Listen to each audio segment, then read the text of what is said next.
भारत माता की जय, भारत माता की जय, भारत माता की जय। मोर प्रिय देशवासीगण, मो परिवारजन, आज हेउछि सेही शुभ मुहूर्त जहाँ आमे देश पई प्राणबली देइथिबा, देशर स्वाधीनता पई निज जीवन को उत्सर्ग करिथिबा, आजीवन संघर्ष करिथिबा, फांसी खुंटरे झुली भारत मातार जयगान करिथिबा अगणित स्वाधीनता प्रेमी को प्रणाम करिवार अवसर, सेमानंक स्मृतिचारण करिवार अवसर। स्वाधीनता प्रेमी माने आज आमको स्वाधीनतार एही पर्व रे स्वाधीनता को उपभोग करिवा पई सुजोग दैछन्ति। एही देश सेमानंक निकटरे ऋणी। एभଳି प्रत्येक महापुरुषंक प्रति आमे आमर श्रद्धा भावना प्रकाश करूछु। मोर प्रिय देशवासीगण, आज जो महामनीषी देशर सुरक्षा एवं देश निर्माण पई संपूर्ण निष्ठा सह देश को सुरक्षा जोगाई चलीछन्ति एवं देश को नूतन शिखर को नहीं जिवार प्रचेष्टा मध्य करूछन्ति। आमर कृषक हुंतु, आम जवान हुंतु, आम युववर्गंग उत्साह हेउ, आम माँ भौणी मानक योगदान हेउ, दलित पीड़ित शोषित वंचित हुंतु, अभाव रे थाई मध्य स्वाधीनता प्रति समानंकर निष्ठा भाव, गणतंत्र प्रति तांक श्रद्धा, यह समस्त विश्व पई प्रेरणादायी। मु आज एही समस्तंकु सादर प्रणाम करुछि। प्रिय देशवासीगण, चलित वर्ष एवं विगत किछि वर्ष धरी प्राकृतिक विपर्यय रे अनेक व्यक्ति निज परिवार लोकंकु हराइछन्ति, संपत्ति हराइछन्ति, देश मध्य प्रभुत क्षति सहिछि। मु आज समस्तंक प्रति सहानुभूति प्रकाश करुछि एवं सेमानंकु प्रतिश्रुति देउछि जे ए देश एई विपद समय रे सेमानंक साथी रे रहिछि। प्रिय देशवासीगण, आमे स्वाधीनतार पूर्व दिनमानंकु टिके मने पकेइबा। शह शह वर्षर पराधीनता प्रत्येक कालखंड संघर्षमय थिला। युववर्ग हुंतु, वरिष्ठ व्यक्ति हुंतु, चाषी हुंतु, महिला हुंतु बा आदिवासी हुंतु, सेमाने पराधीनता विरुद्ध रे निरवच्छिन्न संग्राम करि चलिले। इतिहास साक्षी होई रहिछि 1857 स्वाधीनता संग्राम, जहाको आमे स्मरण करिथाउ। ता पूर्वरु मध्य आम देशर अनेक आदिवासी अंचलरू स्वाधीनता पई संग्राम चलिथिला। बंधुगण, पराधीनतार एते सुदीर्घ समय, अत्याचारी शासक, अकथनीय जंत्रणा, साधारणतम व्यक्तिर विश्वास को आघात पहुंचाइबार उपायमान, ए सबु सत्वे सेतेबेलर जनसंख्या अनुसारे प्राय 40 कोटी देशवासी स्वाधीनता पूर्वरु साहस प्रदर्शन कले, सामर्थ्य प्रदर्शन कले, एकमात्र स्वप्न देखि चलिले, एक संकल्प को मनरे धरी चलिले, संघर्ष करि चलिले। समस्तंक कंठरे थिला गोटे स्वर, वंदे मातरम। समस्तंकर थिला एकमात्र स्वप्न, भारतर स्वाधीनतार स्वप्न। 40 कोटी देशवासी एवं आमे गर्वित जे आम धमनी रे सेमानंक रक्त ही प्रवाहित हेउछि। सेमाने आम पूर्वपुरुष थिले। मात्र 40 कोटी। सेही 40 कोटी लोक विश्वर अति शक्तिशाली शासनकर्तांक मूलोत्पाटन करिथिले, पराधीनतार शृंखल को छिन्न करिथिले। जदि आम पूर्वपुरुष जो मानक रक्त आम धमनी रे प्रवाहित सेमानंक संख्या मात्र 40 कोटी थिला, तेबे आम संख्या तो आज 140 कोटी। जदि 40 कोटी लोक पराधीनतार शृंखल को छिन्न करि पारंती, जदि 40 कोटी लोक स्वाधीनतार स्वप्न को पूरण करि पारंती, स्वाधीनता हासिल करि पारंती, ताहेले मो देशर 140 कोटी नागरिक, मोर 140 कोटी परिवारजन जदि मनरे संकल्प धरी बाहरी पड़ती, गोटे दिग निर्धारित करी बाहरी पड़ती, पाद सह पाद मिलाई, कांध सह कांध मिलाई जदि बाहरी पड़ती, ताहेले जेते आह्वान आसु, जेते अभाव हेउ, संबल पई संघर्ष करिबाकु पडुथाउ, तथापि प्रत्येक आह्वानर मुकाबिला करी आमे समृद्ध भारत गठन करि परिबा। आमे 2047 रे विकसित भारतर लक्ष्य को पूरण करि परिबा। जदि 40 कोटी देशवासी निज परिश्रम, समर्पण, त्याग, बलिदान द्वारा स्वाधीनता प्राप्त करि पारंती, देश को स्वाधीन करि पारंती, ताहेले 140 कोटी देशवासी मनरे सही भावना बहन करी समृद्ध भारत गठन करि परिबे। बंधुगण, से समय थिला जेतेबेले लोके देश पई प्राण देबाकू प्रतिबद्धता प्रकाश करुथिले। आजिर देश पई बंचिबार प्रतिबद्धता प्रकाश करिवार समय। जदि देश पई प्राणबली देबार प्रतिबद्धता स्वाधीनता आनी देई पारे, ताहेले देश पई बंचिबार प्रतिबद्धता समृद्ध भारतर निर्माण मध्य करि पारे।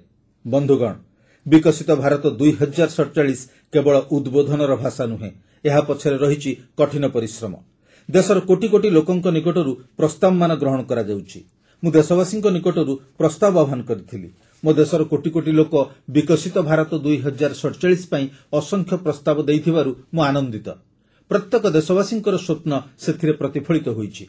सेथिरे प्रत्येक देशवासींकर संकल्प दृश्यमान हेउछि। युववर्ग हुंतु, वरिष्ठ नागरिक हुअन्तु, ग्रामांचलर लोक हुअन्तु, सहरांचलर लोक हुअन्तु, चाषी हुअन्तु कि श्रमजीवी हुअन्तु, दलित हुअन्तु, आदिवासी हुअन्तु, पहाड़िया अंचल बण जंगल रहुतिबा लोके हुअन्तु, प्रत्येक विकसित भारत 2047 ପାଇଁ अमूल्य प्रस्ताव दैछन्ति। ଏହି ପ୍ରସ୍ତାବଗୁଡ଼ିକ ପଢ଼ିବା ସମୟରେ ମୋ ମନ ପ୍ରଫୁଲ୍ଲିତ ହେଉଥିଲା। କିଛି ଲୋକ ଆମ ଦେଶକୁ ବିଶ୍ୱର କୌଶଳ କେନ୍ଦ୍ରରେ ପରିଣତ କରିବାକୁ ପ୍ରସ୍ତାବ ଦେଇଛନ୍ତି। କିଛି ଲୋକ ଦେଶକୁ ସାମଗ୍ରୀ ନିର୍ମାଣର କେନ୍ଦ୍ରରେ ପରିଣତ କରିବାକୁ ପ୍ରସ୍ତାବ ଦେଇଛନ୍ତି। କିଛି ଲୋକ ଭାରତର ବିଶ୍ୱବିଦ୍ୟାଳୟକୁ ବୈଶ୍ୱିକ କରିବାକୁ ପ୍ରସ୍ତାବ ଦେଇଛନ୍ତି। କିଛି ଲୋକ ଏକଥା ମଧ୍ୟ କହିଲେ ଯେ ସ୍ୱାଧୀନତା ପ୍ରାପ୍ତିର ଏତେ ବର୍ଷ ପରେ ଆମ ଗଣମାଧ୍ୟମ ବୈଶ୍ୱିକ ହେବା ଉଚିତ କି? କିଛି ଲୋକ ଏକଥା ମଧ୍ୟ କହିଲେ ଯେ ଆମ କୁଶଳୀ ଯୁବବର୍ଗ ବିଶ୍ୱରେ ସର୍ବାଧିକ ଆଦୃତ ହେବା ଆବଶ୍ୟକ। ଭାରତ ଜୀବନର ପ୍ରତ୍ୟେକ କ୍ଷେତ୍ରରେ ଆତ୍ମନିର୍ଭର ହେବା ଉଚିତ ବୋଲି କିଛି ଲୋକ ପ୍ରସ୍ତାବ ଦେଇଥିବା ବେଳେ କିଛି ଲୋକ ଆମେ ଉତ୍ପାଦନ କରୁଥିବା ଶ୍ରୀ ଅନ୍ନକୁ ବିଶ୍ୱର ସମସ୍ତ ଲୋକଙ୍କ ନିକଟକୁ ପହଞ୍ଚାଇବା ପାଇଁ ପ୍ରସ୍ତାବ ଦେଇଥିଲେ। ବିଶ୍ୱର ଲୋକଙ୍କ ପାଇଁ ପୁଷ୍ଟିକର ଖାଦ୍ୟ ସାଙ୍ଗକୁ କ୍ଷୁଦ୍ର ଚାଷୀଙ୍କ ଉପରେ ମଧ୍ୟ ଆମକୁ ଦୃଷ୍ଟି ଦେବାକୁ ହେବ। ଦେଶର ସ୍ୱାୟତ୍ତ ଶାସନ ସଂସ୍ଥାଠାରୁ ଆରମ୍ଭ କରି ଦେଶରେ ଅନେକ ସଂସ୍ଥା ରହିଛି। ସେ ସବୁଠି ପ୍ରଶାସନିକ ସଂସ୍କାରର ବହୁତ ଆବଶ୍ୟକତା ରହିଛି। କିଛି ଲୋକ ବିଳମ୍ବିତ ନ୍ୟାୟ ପାଇଁ ବ୍ୟାକୁଳତା ପ୍ରକାଶ କଲେ ଏବଂ ଆମ ଦେଶରେ ନ୍ୟାୟ ପ୍ରଣାଳୀରେ ଏକ ବଡ଼ ଧରଣର ସଂସ୍କାରର ଆବଶ୍ୟକତା ରହିଛି। କିଛି ଲୋକ କହିଲେ ଯେ ଏବେ ଗ୍ରୀନ୍ ଫିଲ୍ଡ ସିଟିଜ୍ ନିର୍ମାଣ କରିବାର ସମୟ ଆସିଛି। କେହି କେହି ବୃଦ୍ଧି ପାଇ ଚାଲିଥିବା ପ୍ରାକୃତିକ ବିପର୍ଯ୍ୟୟ ସମୟରେ ପ୍ରଶାସନିକ କ୍ଷମତା ନିର୍ମାଣ ପାଇଁ ଗୋଟିଏ ଅଭିଯାନ ଆରମ୍ଭ କରିବାର ପ୍ରସ୍ତାବ ଦେଲେ। ନିକଟ ଭବିଷ୍ୟତରେ ମହାକାଶରେ ଭାରତର ଗୋଟିଏ ସ୍ପେସ୍ ଷ୍ଟେସନ ନିର୍ମାଣର ସ୍ୱପ୍ନ ଅନେକ ଲୋକ ଦେଖିଛନ୍ତି। ବିଶ୍ୱ ଆଜି ସାମଗ୍ରିକ ସ୍ୱାସ୍ଥ୍ୟ ଉପରେ ଗୁରୁତ୍ୱ ପ୍ରଦାନ କରୁଥିବା ସମୟରେ ଭାରତର ପାରମ୍ପରିକ ଔଷଧଗୁଡ଼ିକୁ ନେଇ ଭାରତକୁ ଗୋଟିଏ ୱେଲନେସ୍ ହବ୍ ରୂପେ ବିକଶିତ କରାଯିବା ଉଚିତ। କିଛି ଲୋକ ଭାରତକୁ ଶୀଘ୍ରାତିଶୀଘ୍ର ବିଶ୍ୱର ତୃତୀୟ ବୃହତ୍ତମ ଅର୍ଥନୀତି ରୂପେ ଦେଖିବାକୁ ଚାହିଁଛନ୍ତି। ବନ୍ଧୁଗଣ, ମୋ ଦେଶବାସୀମାନେ ଦେଇଥିବା ପ୍ରସ୍ତାବ ଓ ପରାମର୍ଶଗୁଡ଼ିକୁ ମୁଁ ଅନୁଧ୍ୟାନ କରିଛି। ମୋ ଦେଶର ସାଧାରଣ ନାଗରିକମାନେ ଏହି ପ୍ରସ୍ତାବଗୁଡ଼ିକ ଦେଇଛନ୍ତି। ଯେତେବେଳେ ଦେଶବାସୀଙ୍କ ଚିନ୍ତାଧାରା ଏତେ ବ୍ୟାପକ ହୋଇଥିବ, ସେମାନଙ୍କ କଥାରେ ଯେତେବେଳେ ସଂକଳ୍ପ ବାରି ହେଉଥିବ, ସେତେବେଳେ ଆମ ମଧ୍ୟରେ ସଂକଳ୍ପ ଆହୁରି ଦୃଢ଼ୀଭୂତ ହୋଇଯାଏ। ଆମର ଆତ୍ମବିଶ୍ୱାସ ନୂତନ ଶିଖରକୁ ସ୍ପର୍ଶ କରିଥାଏ। ବନ୍ଧୁଗଣ, ଦେଶବାସୀଙ୍କ ଏହି ଭରସା କୌଣସି ବୌଦ୍ଧିକତାର ବିତର୍କ ନୁହେଁ, ଏହା ଅଭିଜ୍ଞତାରୁ ଜନ୍ମ ନେଇଛି। ଏହି ବିଶ୍ୱାସ ଏକ ଦୀର୍ଘକାଳର ପରିଶ୍ରମରୁ ଉତ୍ପନ୍ନ ହୋଇଛି। ତେଣୁ ଦେଶର ସାଧାରଣ ନାଗରିକ ମଧ୍ୟ ଏହାକୁ ମନେ ପକାଉଛି। ଲାଲକିଲ୍ଲାରୁ ଯେତେବେଳେ କୁହାଯାଏ ଯେ ଦେଶର 18,000 ଗାଁରେ ନିର୍ଦ୍ଦିଷ୍ଟ ସମୟସୀମା ମଧ୍ୟରେ ବିଜୁଳି ପହଞ୍ଚାଯିବ ଏବଂ ସେହି କାର୍ଯ୍ୟ ପୂର୍ଣ୍ଣ ହୁଏ, ସେତେବେଳେ ବିଶ୍ୱାସ ଅଧିକ ଦୃଢ଼ୀଭୂତ ହୋଇଯାଏ।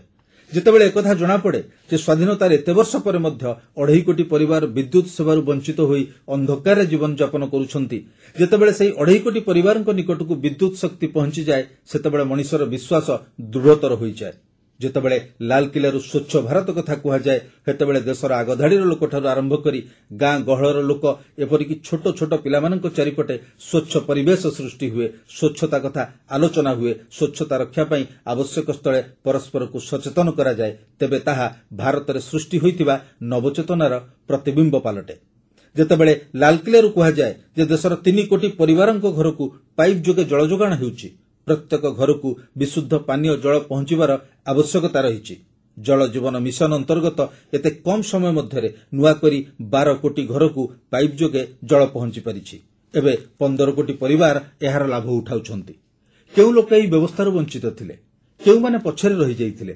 ସମାଜର ଅଗ୍ରଣୀ ଶ୍ରେଣୀର ଲୋକେ ତ ଏହି ଅଭାବ ଅନୁଭବ କରୁନଥିଲେ।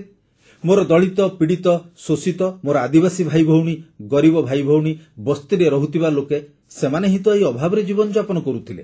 ଏଭଳି ଅନେକ ମୌଳିକ ଆବଶ୍ୟକତାଗୁଡ଼ିକ ପୂରଣ ପାଇଁ ଆମେ ଯେଉଁ ପ୍ରଚେଷ୍ଟା କଲୁ, ତାହାର ସୁଫଳ ସମାଜର ଏହି ବନ୍ଧୁମାନଙ୍କୁ ମିଳିଛି। ଆମେ ଭୋକାଲ ଫର ଲୋକାଲ ମନ୍ତ୍ର ଦେଲୁ। ଏବେ ଭୋକାଲ ଫର ଲୋକାଲ ଅର୍ଥନୀତି ପାଇଁ ଗୋଟିଏ ନୂଆ ମନ୍ତ୍ର ପାଲଟି ଯାଇଥିବାରୁ ମୁଁ ଖୁସି ଅନୁଭବ କରୁଛି। ପ୍ରତ୍ୟେକ ଜିଲ୍ଲା ନିଜର ଉତ୍ପାଦକୁ ନେଇ ଗର୍ବ ଅନୁଭବ କରୁଛି। 1 ଡିଷ୍ଟ୍ରିକ୍ଟ 1 ପ୍ରଡକ୍ଟର ପରିବେଶ ସୃଷ୍ଟି ହୋଇଛି। ଏବେ 1 ଡିଷ୍ଟ୍ରିକ୍ଟରୁ 1 ପ୍ରଡକ୍ଟ କିଭଳି ରପ୍ତାନୀ ହୋଇପାରିବ, ସେ ଦିଗରେ ପ୍ରତ୍ୟେକ ଜିଲ୍ଲା ଚିନ୍ତା କରୁଛି। ପୁନଃ ନବୀକରଣ ଯୋଗ୍ୟ ଶକ୍ତିର ସଂକଳ୍ପ ଗ୍ରହଣ କରିଥିଲୁ। G20 ସମୂହ ଦେଶମାନେ ଇତିମଧ୍ୟରେ ଯାହା କରିଛନ୍ତି, ତାହାଠାରୁ ଭାରତ ଅଧିକ କରିଛି। ଭାରତ ଶକ୍ତି କ୍ଷେତ୍ରରେ ଆତ୍ମନିର୍ଭର ହେବା ପାଇଁ, ବିଶ୍ୱ ତାପାୟନର ଚିନ୍ତାରୁ ମୁକ୍ତ ହେବା ପାଇଁ ଆମେ କାମ କରିଛୁ। ବନ୍ଧୁଗଣ, ଆଜି ଯେତେବେଳେ ଫିନ୍ଟେକ୍ର ସଫଳତାକୁ ନେଇ ସମଗ୍ର ବିଶ୍ୱ ଭାରତଠାରୁ କିଛି ଶିଖିବାକୁ ଚାହୁଁଛି, ସେତେବେଳେ ଆମ ଦେଶ ଗର୍ବ ଅନୁଭବ କରୁଛି। ବନ୍ଧୁଗଣ, କରୋନା ସଙ୍କଟ କାଳକୁ ଆମେ କେମିତି ବା ଭୁଲିପାରିବା? ସାରା ବିଶ୍ୱରେ ଅତି ଦ୍ରୁତଗତିରେ କୋଟି କୋଟି ଲୋକଙ୍କୁ ଟିକା ଦେବା କାମ ଆମରି ଦେଶରେ ହେଲା। ଦେଶର ସେନା ଯେବେ ସର୍ଜିକାଲ ଷ୍ଟ୍ରାଇକ୍ କରେ, ଯେବେ ଏୟାର ଷ୍ଟ୍ରାଇକ୍ କରେ ସେତେବେଳେ ଏହି ଦେଶର ଯୁବବର୍ଗଙ୍କ ଛାତି ଗର୍ବରେ ଫୁଲି ଉଠେ। ଏହି ସବୁ କଥା ନେଇ ଆଜି 140 କୋଟି ଦେଶବାସୀଙ୍କ ମନ ଗର୍ବ ଏବଂ ଆତ୍ମବିଶ୍ୱାସରେ ପରିପୂର୍ଣ୍ଣ। ବନ୍ଧୁଗଣ, ଏହିସବୁ କଥା ପାଇଁ ସୁଚିନ୍ତିତ ଭାବେ ପ୍ରଚେଷ୍ଟା କରାଯାଉଛି। ସଂସ୍କାରର ପରମ୍ପରାକୁ ସାମର୍ଥ୍ୟ ପ୍ରଦାନ କରାଯାଇଛି। ଯେତେବେଳେ ମନରେ ରାଜନୈତିକ ନେତୃତ୍ୱର ସଂକଳ୍ପ ଶକ୍ତି ରହିଥାଏ, ଦୃଢ଼ ବିଶ୍ୱାସ ରହିଥାଏ, ଯେତେବେଳେ ସରକାରୀ କଳ ଏହାକୁ କାର୍ଯ୍ୟକାରୀ କରିବା ପାଇଁ ସମର୍ପିତ ଭାବନା ସହ ଲାଗିପଡ଼େ ଏବଂ ଯେତେବେଳେ ଦେଶର ପ୍ରତ୍ୟେକ ନାଗରିକ ସେହି ସ୍ୱପ୍ନକୁ ପୂରଣ କରିବା ପାଇଁ ଜନଭାଗିଦାରୀ ପାଇଁ ଜନ ଆନ୍ଦୋଳନରେ ପରିଣତ କରିବା ପାଇଁ ଆଗେଇ ଆସେ, ସେତେବେଳେ ନିଶ୍ଚିତ ଭାବେ ଏହାର ସୁପରିଣାମ ମିଳିଥାଏ।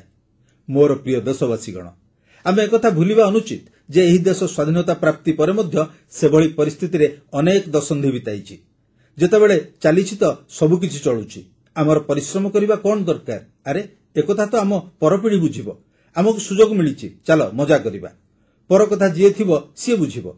ଆରେ ନୂଆ କିଛି କରିବାକୁ ଗଲେ କେତେ କଥା ଉଠିବ। ଏଭଳି ମାନସିକତା ଦେଶରେ ସୃଷ୍ଟି ହୋଇଥିଲା। ଯାହା ଅଛି ସେଇଥିରେ କାମ ଚଳାଇବାର ପରିବେଶ ସୃଷ୍ଟି ହୋଇଥିଲା। ଲୋକେ କହୁଥିଲେ, ଛାଡ଼ ଭାଇ, ଏଠି ଆଉ କିଛି ହୋଇପାରିବନି। ଆମେ ଏଭଳି ମାନସିକତାକୁ ଭଙ୍ଗ କରିବାକୁ ଚାହୁଁଥିଲୁ। ଲୋକଙ୍କ ମନରେ ବିଶ୍ୱାସ ସୃଷ୍ଟି କରିବାକୁ ଚାହୁଁଥିଲୁ। ଆମେ ସେ ଦିଗରେ ପ୍ରଚେଷ୍ଟା କଲୁ। ଅନେକ ଲୋକେ କହୁଥିଲେ, ପର ପିଢ଼ି ପାଇଁ ଆମେ ଏବେଠୁ କାହିଁକି ଚିନ୍ତା କରିବା? ଆମେ ତ କେବଳ ଆଜି କଥା ଦେଖିବା। କିନ୍ତୁ ଦେଶର ସାଧାରଣ ନାଗରିକ ଏକଥା ଚାହୁଁନଥିଲା। ସେ ପରିବର୍ତ୍ତନ ପ୍ରତୀକ୍ଷାରେ ଥିଲା। ପରିବର୍ତ୍ତନ ପାଇଁ ସେ ବ୍ୟାକୁଳ ଥିଲା। କିନ୍ତୁ ତା ସ୍ୱପ୍ନକୁ କେହି ଗୁରୁତ୍ୱ ଦେଲେ ନାହିଁ। ତାର ଆଶା ଆକାଂକ୍ଷାକୁ ଗୁରୁତ୍ୱ ଦିଆଗଲା ନାହିଁ। ସେହି କାରଣରୁ ସେ ସମସ୍ତ ପ୍ରକାର ବାଧାବିଘ୍ନକୁ ସହ୍ୟ କରି ଜୀବନଯାପନ କରି ଚାଲିଥିଲା। ସେ ସଂସ୍କାରକୁ ଅପେକ୍ଷା କରି ରହିଥିଲା। ଆମକୁ ଦାୟିତ୍ୱ ଦିଆଗଲା, ଆଉ ଆମେ ବଡ଼ ବଡ଼ ସଂସ୍କାରମୂଳକ ପଦକ୍ଷେପ ଗ୍ରହଣ କଲୁ। ଗରିବ ହୁଅନ୍ତୁ, ମଧ୍ୟବିତ୍ତ ଶ୍ରେଣୀ, ବଞ୍ଚିତ ଲୋକେ, ଆମର କ୍ରମବର୍ଦ୍ଧିଷ୍ଣୁ ସହରୀ ଜନସଂଖ୍ୟା ହେଉ, ଆମ ଯୁବବର୍ଗଙ୍କ ସ୍ୱପ୍ନ ହେଉ, ସଂକଳ୍ପ ହେଉ, ଆକାଂକ୍ଷା ହେଉ, ସେମାନଙ୍କ ଜୀବନରେ ପରିବର୍ତ୍ତନ ଆଣିବା ପାଇଁ ଆମେ ସଂସ୍କାରର ମାର୍ଗ ଚୟନ କଲୁ। ମୁଁ ଦେଶବାସୀଙ୍କୁ ଆଶ୍ୱସ୍ତ କରିବାକୁ ଚାହୁଁଛି ଯେ ସଂସ୍କାର ପ୍ରତି ଆମର ଯେଉଁ ପ୍ରତିବଦ୍ଧତା ରହିଛି ତାହା ପିଙ୍କ ପେପର ସମ୍ପାଦକୀୟ ମଧ୍ୟରେ ସୀମିତ ନୁହେଁ। ସଂସ୍କାର ପ୍ରତି ଆମର ପ୍ରତିବଦ୍ଧତା କେବଳ ପ୍ରଶଂସା ପାଇଁ ଉଦ୍ଦିଷ୍ଟ ନୁହେଁ। ଆମର ସଂସ୍କାରମୂଳକ ପ୍ରକ୍ରିୟା କୌଣସି ବାଧ୍ୟବାଧକତାରେ ଗ୍ରହଣ କରାଯାଉ ନାହିଁ। ଏହା ପଛରେ ରହିଛି ଦେଶକୁ ସୁଦୃଢ଼ କରିବାର ଇଚ୍ଛାଶକ୍ତି। ତେଣୁ ମୁଁ ଆଜି କହିପାରେ ଯେ ସଂସ୍କାରର ଆମ ମାର୍ଗ ଏକ ପ୍ରକାର ଅଭିବୃଦ୍ଧିର ବ୍ଲୁ ପ୍ରିଣ୍ଟ ପାଲଟି ଯାଇଛି। ଆମର ଏହି ସଂସ୍କାର, ଏହି ପରିବର୍ତ୍ତନ କେବଳ ଡିବେଟ୍ କ୍ଲବ ପାଇଁ ବା ବୁଦ୍ଧିଜୀବୀ ସମାଜ ପାଇଁ କିମ୍ବା ବିଶେଷଜ୍ଞମାନଙ୍କ ପାଇଁ କେବଳ ଏକ ଆଲୋଚନାର ବିଷୟ ନୁହେଁ। ବନ୍ଧୁଗଣ, ଆମେ ଏହା ରାଜନୈତିକ ବାଧ୍ୟବାଧକତା ପାଇଁ କରୁନାହୁଁ। ଆମେ ଯାହା କିଛି କରୁଛୁ ତାହାକୁ ରାଜନୀତିର ମାପକାଠିରେ ମାପୁନାହୁଁ। ଆମର କେବଳ ଗୋଟିଏ ସଂକଳ୍ପ ରହିଛି, ନେସନ୍ ଫାଷ୍ଟ, ନେସନ୍ ଫାଷ୍ଟ, ରାଷ୍ଟ୍ର ହିତ ସର୍ବାଗ୍ରେ। ମୋ ଭାରତ ମହାନ ହେଉ, ସେ ସଂକଳ୍ପକୁ ନେଇ ଆମେ ପଦକ୍ଷେପ ଗ୍ରହଣ କରୁଛୁ। ବନ୍ଧୁଗଣ, ସଂସ୍କାର ଏକ ବ୍ୟାପକ ବିଷୟ। ସେ କଥା ବିଷୟରେ ଆଲୋଚନା କଲେ ହୁଏତ ଘଣ୍ଟା ଘଣ୍ଟା ସମୟ ଲାଗିବ। କିନ୍ତୁ ମୁଁ ଗୋଟିଏ ଛୋଟ ଉଦାହରଣ ଦେବାକୁ ଚାହୁଁଛି।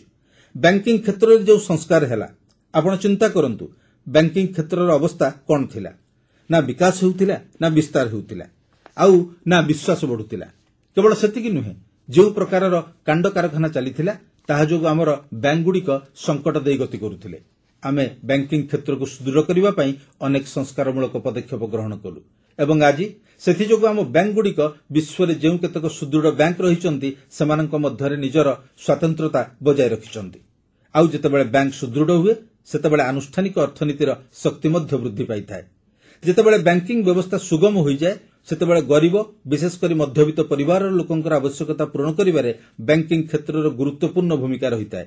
ଲୋକଙ୍କୁ ଯଦି ଗୃହ ଋଣ ଆବଶ୍ୟକ, ଯାନବାହନ କ୍ରୟ ପାଇଁ ଋଣ, ଚାଷୀ ଭାଇଙ୍କୁ ଟ୍ରାକ୍ଟର ପାଇଁ ଋଣ ଦରକାର, ମୋର ଯୁବବନ୍ଧୁମାନଙ୍କୁ ଷ୍ଟାର୍ଟଅପ୍ ପାଇଁ ଋଣ ଦରକାର, ଯୁବବର୍ଗଙ୍କୁ ଶିକ୍ଷା ଋଣ ଦରକାର କିମ୍ବା ବିଦେଶ ଯିବା ପାଇଁ ଋଣ ଆବଶ୍ୟକ, ହେଲେ ଏହି ସବୁକିଛି ସମ୍ଭବ ହୋଇପାରିଥାଏ। ଆଜିକାଲି ପଶୁପାଳକ ଏବଂ ମତ୍ସ୍ୟ ଚାଷ କରୁଥିବା ମୋ ଭାଇ ଭଉଣୀମାନେ ଲକ୍ଷ ଲକ୍ଷ ଉଠା ଦୋକାନୀ ମଧ୍ୟ ବ୍ୟାଙ୍କ ଦ୍ୱାରା ଲାଭାନ୍ୱିତ ହୋଇ ନିଜର ଲକ୍ଷ୍ୟ ପ୍ରାପ୍ତି କରି ଦେଶର ବିକାଶରେ ଅଂଶୀଦାର ହେଉଛନ୍ତି। ଏହା ମୋତେ ଆନନ୍ଦିତ କରିଛି। ଆମର ଏମ୍ଏସ୍ଏମ୍ଇ, ଆମର କ୍ଷୁଦ୍ର ଶିଳ୍ପ ପାଇଁ ତ ବ୍ୟାଙ୍କ ସବୁଠାରୁ ବଡ଼ ସହାୟକ ହୋଇଥାଏ। ସେମାନଙ୍କୁ ପ୍ରତ୍ୟହ ଟଙ୍କା ଦରକାର ପଡ଼ିଥାଏ। ସେମାନଙ୍କର ନୀତିଦିନିଆ ଅର୍ଥର ଆବଶ୍ୟକତା ଆମର ସୁଦୃଢ଼ ବ୍ୟାଙ୍କ ବ୍ୟବସ୍ଥା ଯୋଗୁଁ ହିଁ ସମ୍ଭବ ହୋଇପାରିଛି। ବନ୍ଧୁଗଣ, ଏହା ଆମର ଦୁର୍ଭାଗ୍ୟ ଯେ ସ୍ୱାଧୀନତା ପ୍ରାପ୍ତି ପରେ ମଧ୍ୟ ଜନସାଧାରଣଙ୍କୁ ଏକରକମ ଆଜ୍ଞା ଆପଣ ସଂସ୍କୃତି ଦେଇ ଗତି କରିବାକୁ ପଡ଼ିଲା। ସରକାରଙ୍କ ଆଗରେ ନିଜର ଦାବି ଉପସ୍ଥାପନ କରୁଥାନ୍ତୁ, କାହାର ସୁପାରିଶ ଖୋଜୁଥାନ୍ତୁ, ସେହି ପ୍ରକାର ପରିବେଶ ସୃଷ୍ଟି ହୋଇଥିଲା। ଆମେ ସେହି ପ୍ରକାରର ଗଭର୍ଣ୍ଣାନ୍ସ ମଡେଲକୁ ପରିବର୍ତ୍ତନ କରିଛୁ। ଆଜି ସରକାର ସ୍ୱୟଂ ହିତାଧିକାରୀଙ୍କ ପାଖକୁ ଯାଉଛନ୍ତି।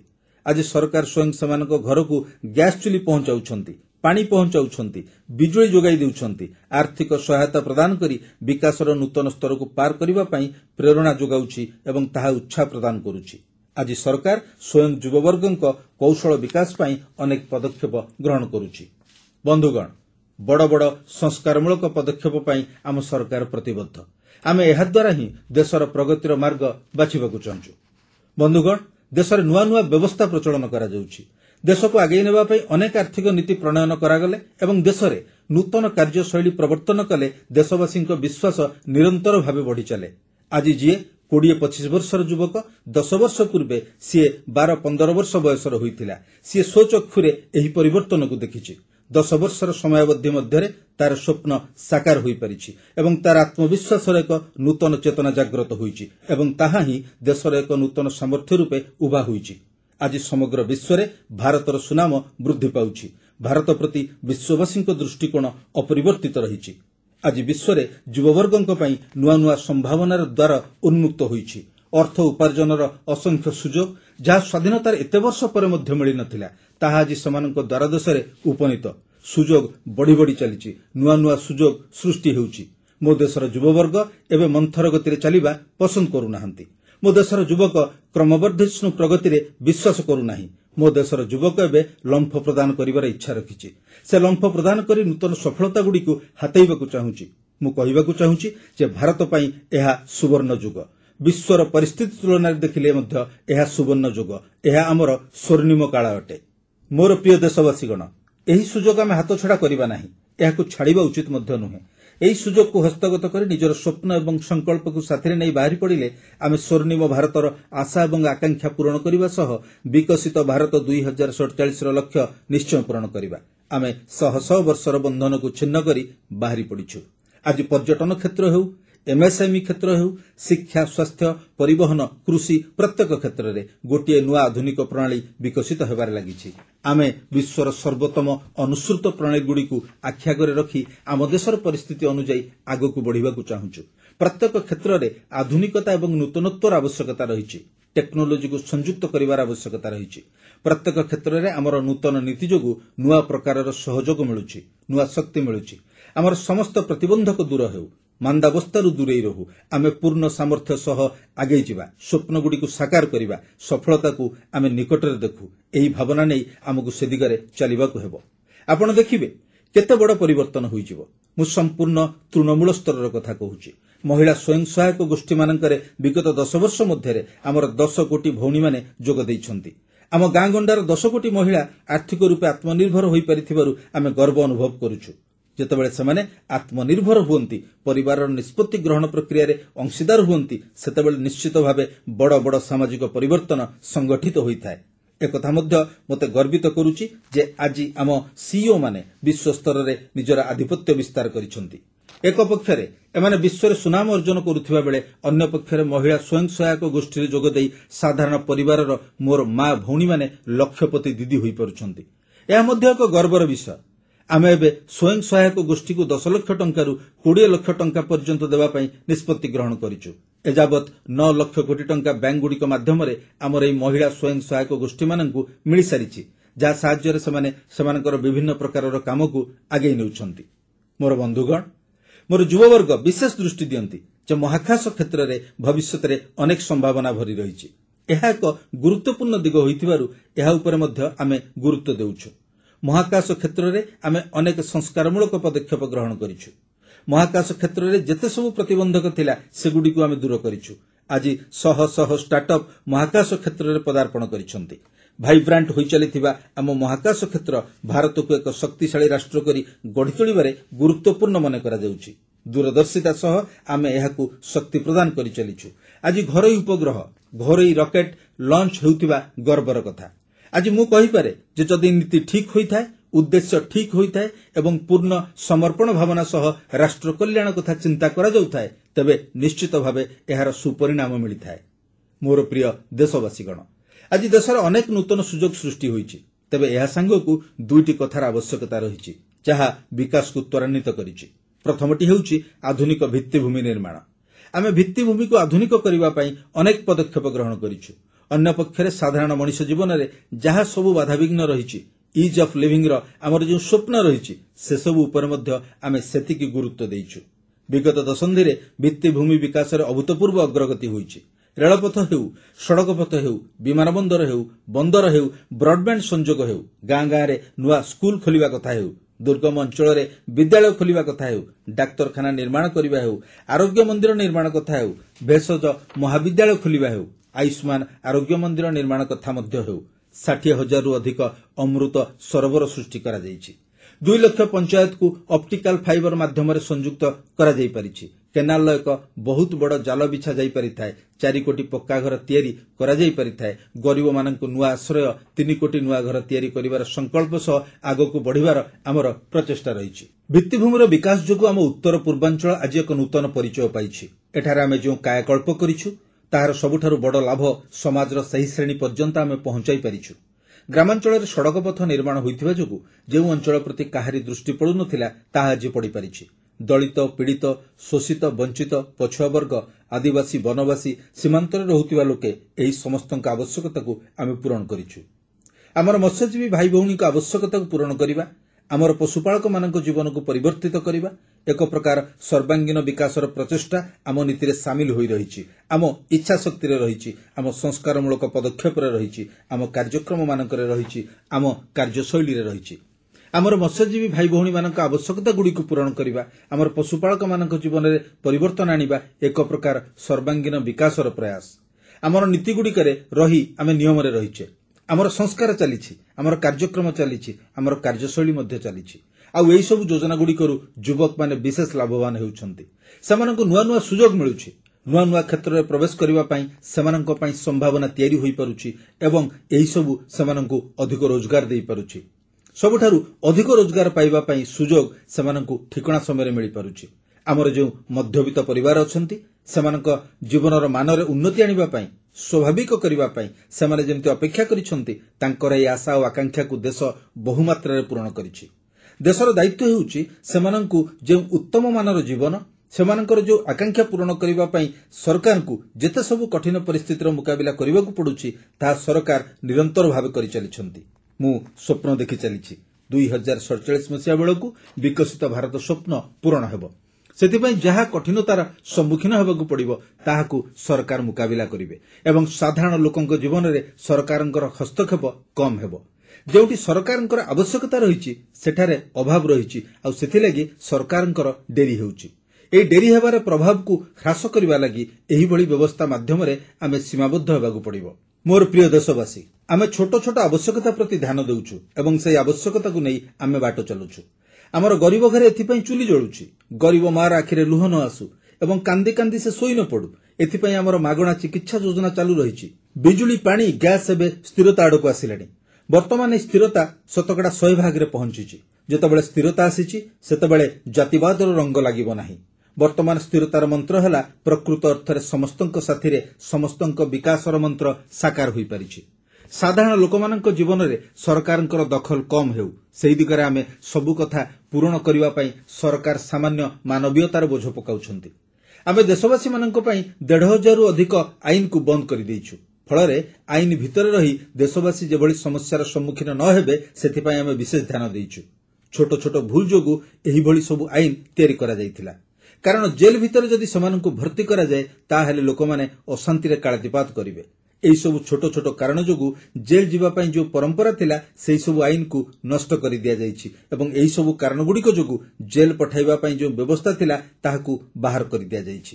ଆଜି ଆମେମାନେ ଯେଉଁ ସ୍ୱାଧୀନତାର ସ୍ୱାଦ ଚାଖିଛେ ଏବଂ ଗର୍ବ କରୁଛେ, ବର୍ଷ ବର୍ଷ ଧରି ଆମ ପାଖରେ ଯେଉଁମାନେ ଅପରାଧୀ ଥିଲେ ଆଜି ସେମାନଙ୍କୁ ନୂଆ ଅପରାଧୀ ଭାବେ ସାବ୍ୟସ୍ତ କରାଯାଉଛି। ଆମେ ନ୍ୟାୟ ସଂହିତାକୁ ଏବଂ ଯାହାର ମୂଳସ୍ତରରେ ନ୍ୟାୟର ସଂହିତା ନାହିଁ, ନାଗରିକ ମନରେ ନ୍ୟାୟର ଭାବନା ଆମେ ସୃଷ୍ଟି କରିପାରିଛୁ। ଜୀବନକୁ ସହଜ କରିବା ପାଇଁ ଦେଶବ୍ୟାପୀ ମିଶନ ଢାଞ୍ଚାରେ ଆମେ କାମ କରୁଛୁ। ପ୍ରତ୍ୟେକ ସ୍ତରରେ ମୁଁ ସରକାରଙ୍କ ପ୍ରତି ଏହିସବୁ ବିଷୟଗୁଡ଼ିକ ଉପରେ ବିଶେଷ ଧ୍ୟାନ ଦେବା ପାଇଁ ପ୍ରୋତ୍ସାହିତ କରୁଛି। ଜନପ୍ରତିନିଧିମାନେ ଯେକୌଣସି ଦଳର ହୁଅନ୍ତୁ ନା କାହିଁକି, ଯେକୌଣସି ରାଜ୍ୟ ହେଉ ନା କାହିଁକି, ସମସ୍ତଙ୍କୁ ମୁଁ ଅନୁରୋଧ କରୁଛି ମିଶନ ଢାଞ୍ଚାରେ ଜୀବନକୁ ସହଜ କରିବା ପାଇଁ ପଦକ୍ଷେପ ନେବାର ଆବଶ୍ୟକତା ରହିଛି।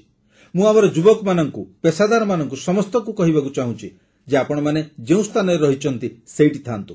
ଆପଣମାନଙ୍କୁ ଛୋଟ ଛୋଟ ସମସ୍ୟାର ସମ୍ମୁଖୀନ ହେବାକୁ ପଡ଼ୁଥିଲେ ଆପଣମାନେ ସରକାରକୁ ଚିଠି ଲେଖିବାର ଆବଶ୍ୟକତା ରହିଛି। ସରକାରକୁ ଜଣାଇ ଦିଅନ୍ତୁ ବିନା କାରଣରେ କଠିନ ପରିସ୍ଥିତି ଆସୁଛି ସେଗୁଡ଼ିକୁ ଦୂର କରିବା ପାଇଁ କୌଣସି କ୍ଷତି ହେବ ନାହିଁ। ମୁଁ ନିଶ୍ଚିତ କରି କହୁଛି ଆଜି ସରକାର ସମ୍ବେଦନଶୀଳ ଅଛନ୍ତି। ଏହି ସରକାର ସ୍ଥାନୀୟ ସରକାରର ସରକାର ହେବେ, ଯାହା ରାଜ୍ୟ ସରକାର ହୁଅନ୍ତୁ ବା କେନ୍ଦ୍ର ସରକାର ହୁଅନ୍ତୁ, ସେମାନଙ୍କର ଦକ୍ଷତା ଲୋକମାନଙ୍କ ପାଖରେ ଯେମିତି ପହଞ୍ଚି ପାରିବ ତାହାକୁ ନିଶ୍ଚିତ କରିବାକୁ ପଡ଼ିବ। ପ୍ରଶାସନରେ ସଂସ୍କାର, ଏହା ଆମକୁ 2047 ମସିହା ସୁଦ୍ଧା ବିକଶିତ ଭାରତର ସ୍ୱପ୍ନ ପୂରଣ କରିବା ପାଇଁ ଜୋରସୋରରେ ଆଗକୁ ବଢ଼ିବାକୁ ପଡ଼ିବ, ଯାହାଦ୍ୱାରା ସାଧାରଣ ଲୋକମାନଙ୍କ ଜୀବନରେ ସୁଯୋଗ ହିଁ ସୁଯୋଗ ସୃଷ୍ଟି ହୋଇପାରିବ, ପ୍ରତିବନ୍ଧକ ଦୂର ହୋଇଯିବ, ନାଗରିକମାନଙ୍କୁ ଜୀବନରେ ସମ୍ମାନ ମିଳିବ। ସରକାରଙ୍କ ସେବା ପ୍ରଦାନ ସଂକ୍ରାନ୍ତରେ କେବେ କାହାକୁ କହିବାକୁ ପଡ଼ିବନି ଯେ ଏହା ମୋର ଅଧିକାର ଥିଲା, ଏହା ମୋତେ ମିଳିନି, ଏହାକୁ ଖୋଜିବାକୁ ପଡ଼ିନି। ସରକାରଙ୍କ ପ୍ରଶାସନରେ ସେବା ପ୍ରଦାନ ବ୍ୟବସ୍ଥାକୁ ମଜବୁତ କରିବାର ଆବଶ୍ୟକତା ରହିଛି। ଆପଣ ଦେଖନ୍ତୁ, ଆମେ ଯେତେବେଳେ ସଂସ୍କାର କଥା କହୁଛେ, ବର୍ତ୍ତମାନ ଦେଶରେ ପାଖାପାଖି 3 ଲକ୍ଷ ସଂସ୍ଥା କାମ କରୁଛି। ପଞ୍ଚାୟତରୁ ନଗରପାଳିକା ହେଉ, ମହାନଗରପାଳିକା ହେଉ, କେନ୍ଦ୍ରଶାସିତ ଅଞ୍ଚଳ ହେଉ, ରାଜ୍ୟ ହେଉ କିମ୍ବା ଜିଲ୍ଲା ହେଉ, ସବୁ ସ୍ଥାନରେ ଆଜି ବର୍ତ୍ତମାନ ପାଖାପାଖି 3 ଲକ୍ଷ ସଂସ୍ଥା ରହିଛି। ଯଦି ମୁଁ 3 ଲକ୍ଷ ସଂସ୍ଥାକୁ ବର୍ତ୍ତମାନ ଆହ୍ୱାନ କରିବି ଯେ ସେମାନେ ବର୍ଷକୁ ନିଜ ନିଜ ସ୍ତରରେ ଯେଉଁ ସବୁ ଜିନିଷଗୁଡ଼ିକର ଆବଶ୍ୟକତା ରହିଛି ତାହାର ସାମାନ୍ୟ ମାନବିକତା ପାଇଁ 2ଟି ସଂସ୍କାର କରୁଛି, ଅଧିକ କଥା ମୁଁ କହୁନି। ମୋର ସାଥୀମାନେ ଗୋଟିଏ ପଞ୍ଚାୟତ ହେଉ, ଗୋଟିଏ ରାଜ୍ୟ ସରକାର ହେଉ, ଯେକୌଣସି ବିଭାଗ ହେଉ, କେବଳ ବର୍ଷକରେ 2ଟି ସଂସ୍କାର କାମ ହାତକୁ ନିଅନ୍ତୁ ଏବଂ ତାହାକୁ କାର୍ଯ୍ୟକାରୀ କରାଯାଉ। ଆପଣ ଦେଖିବେ ଚାହୁଁ ଚାହୁଁ ଗୋଟିଏ ବର୍ଷ ଭିତରେ ପାଖାପାଖି 25ରୁ 30 ଲକ୍ଷ ସଂସ୍କାର ହୋଇପାରିବ। ଯେତେବେଳେ 25ରୁ 30 ଲକ୍ଷ ସଂସ୍କାର ହୋଇଯିବ, ସେତେବେଳେ ସାଧାରଣ ମଣିଷର ବିଶ୍ୱାସ କେତେ ବଢ଼ିଯିବ। ଏହାର ଶକ୍ତି ରାଷ୍ଟ୍ରକୁ ନୂଆ ଶିଖରରେ ପହଞ୍ଚାଇ ଦେବ। କେତେଗୁଡ଼ିଏ କାମ ଆସିବ, ଏଥିପାଇଁ ଆମେ ନିଜ ସ୍ତରରେ ଏହାକୁ କରିପାରିବା। ଏଥିପାଇଁ ଚଳନୀରୁ ମୁକ୍ତିଲାଭ କରି ପରିବର୍ତ୍ତନ ପାଇଁ ଆଗେଇ ଆସନ୍ତୁ, ସାହସର ସହିତ ଆଗକୁ ଆସନ୍ତୁ ଏବଂ ସାଧାରଣ ଲୋକମାନଙ୍କ ଆବଶ୍ୟକତା, ଯେଉଁ ଛୋଟ ଛୋଟ ଆବଶ୍ୟକତା ଦେଖାଦେଉଛି, ସେଗୁଡ଼ିକୁ ପଞ୍ଚାୟତ ସ୍ତରରେ ମଧ୍ୟ ସମ୍ମୁଖୀନ ହେବାକୁ ପଡ଼ୁଛି। ଏହିସବୁ ଅସୁବିଧାଗୁଡ଼ିକରୁ ଲୋକମାନଙ୍କୁ ମୁକ୍ତି ଦେବା ପାଇଁ ମୋର ଅତି ବିଶ୍ୱାସ ଯେ ଆମେ ସ୍ୱପ୍ନଗୁଡ଼ିକୁ ଅତିକ୍ରମ କରିଯିବା। ମୋର ପ୍ରିୟ ଦେଶବାସୀ, ଆଜି ଦେଶ ଆକାଂକ୍ଷାରେ ପରିପୂର୍ଣ୍ଣ। ଆମ ଦେଶର ଯୁବକମାନେ ନୂଆ ସିଦ୍ଧି ହାସଲ ପାଇଁ ସୂଚନାର ଆବଶ୍ୟକତା କରୁଛନ୍ତି। ନୂଆ ନୂଆ ଶିଖର ଉପରେ ସେମାନେ ପାଦ ରଖିବାକୁ ଚାହୁଁଛନ୍ତି। ତେଣୁ ଏଥିପାଇଁ ଆମର ପ୍ରଚେଷ୍ଟା ହେଲା ପ୍ରତ୍ୟେକ କ୍ଷେତ୍ରରେ କାର୍ଯ୍ୟକୁ ଆମେ ଅଧିକ ଗତି ଦେଇପାରିବା।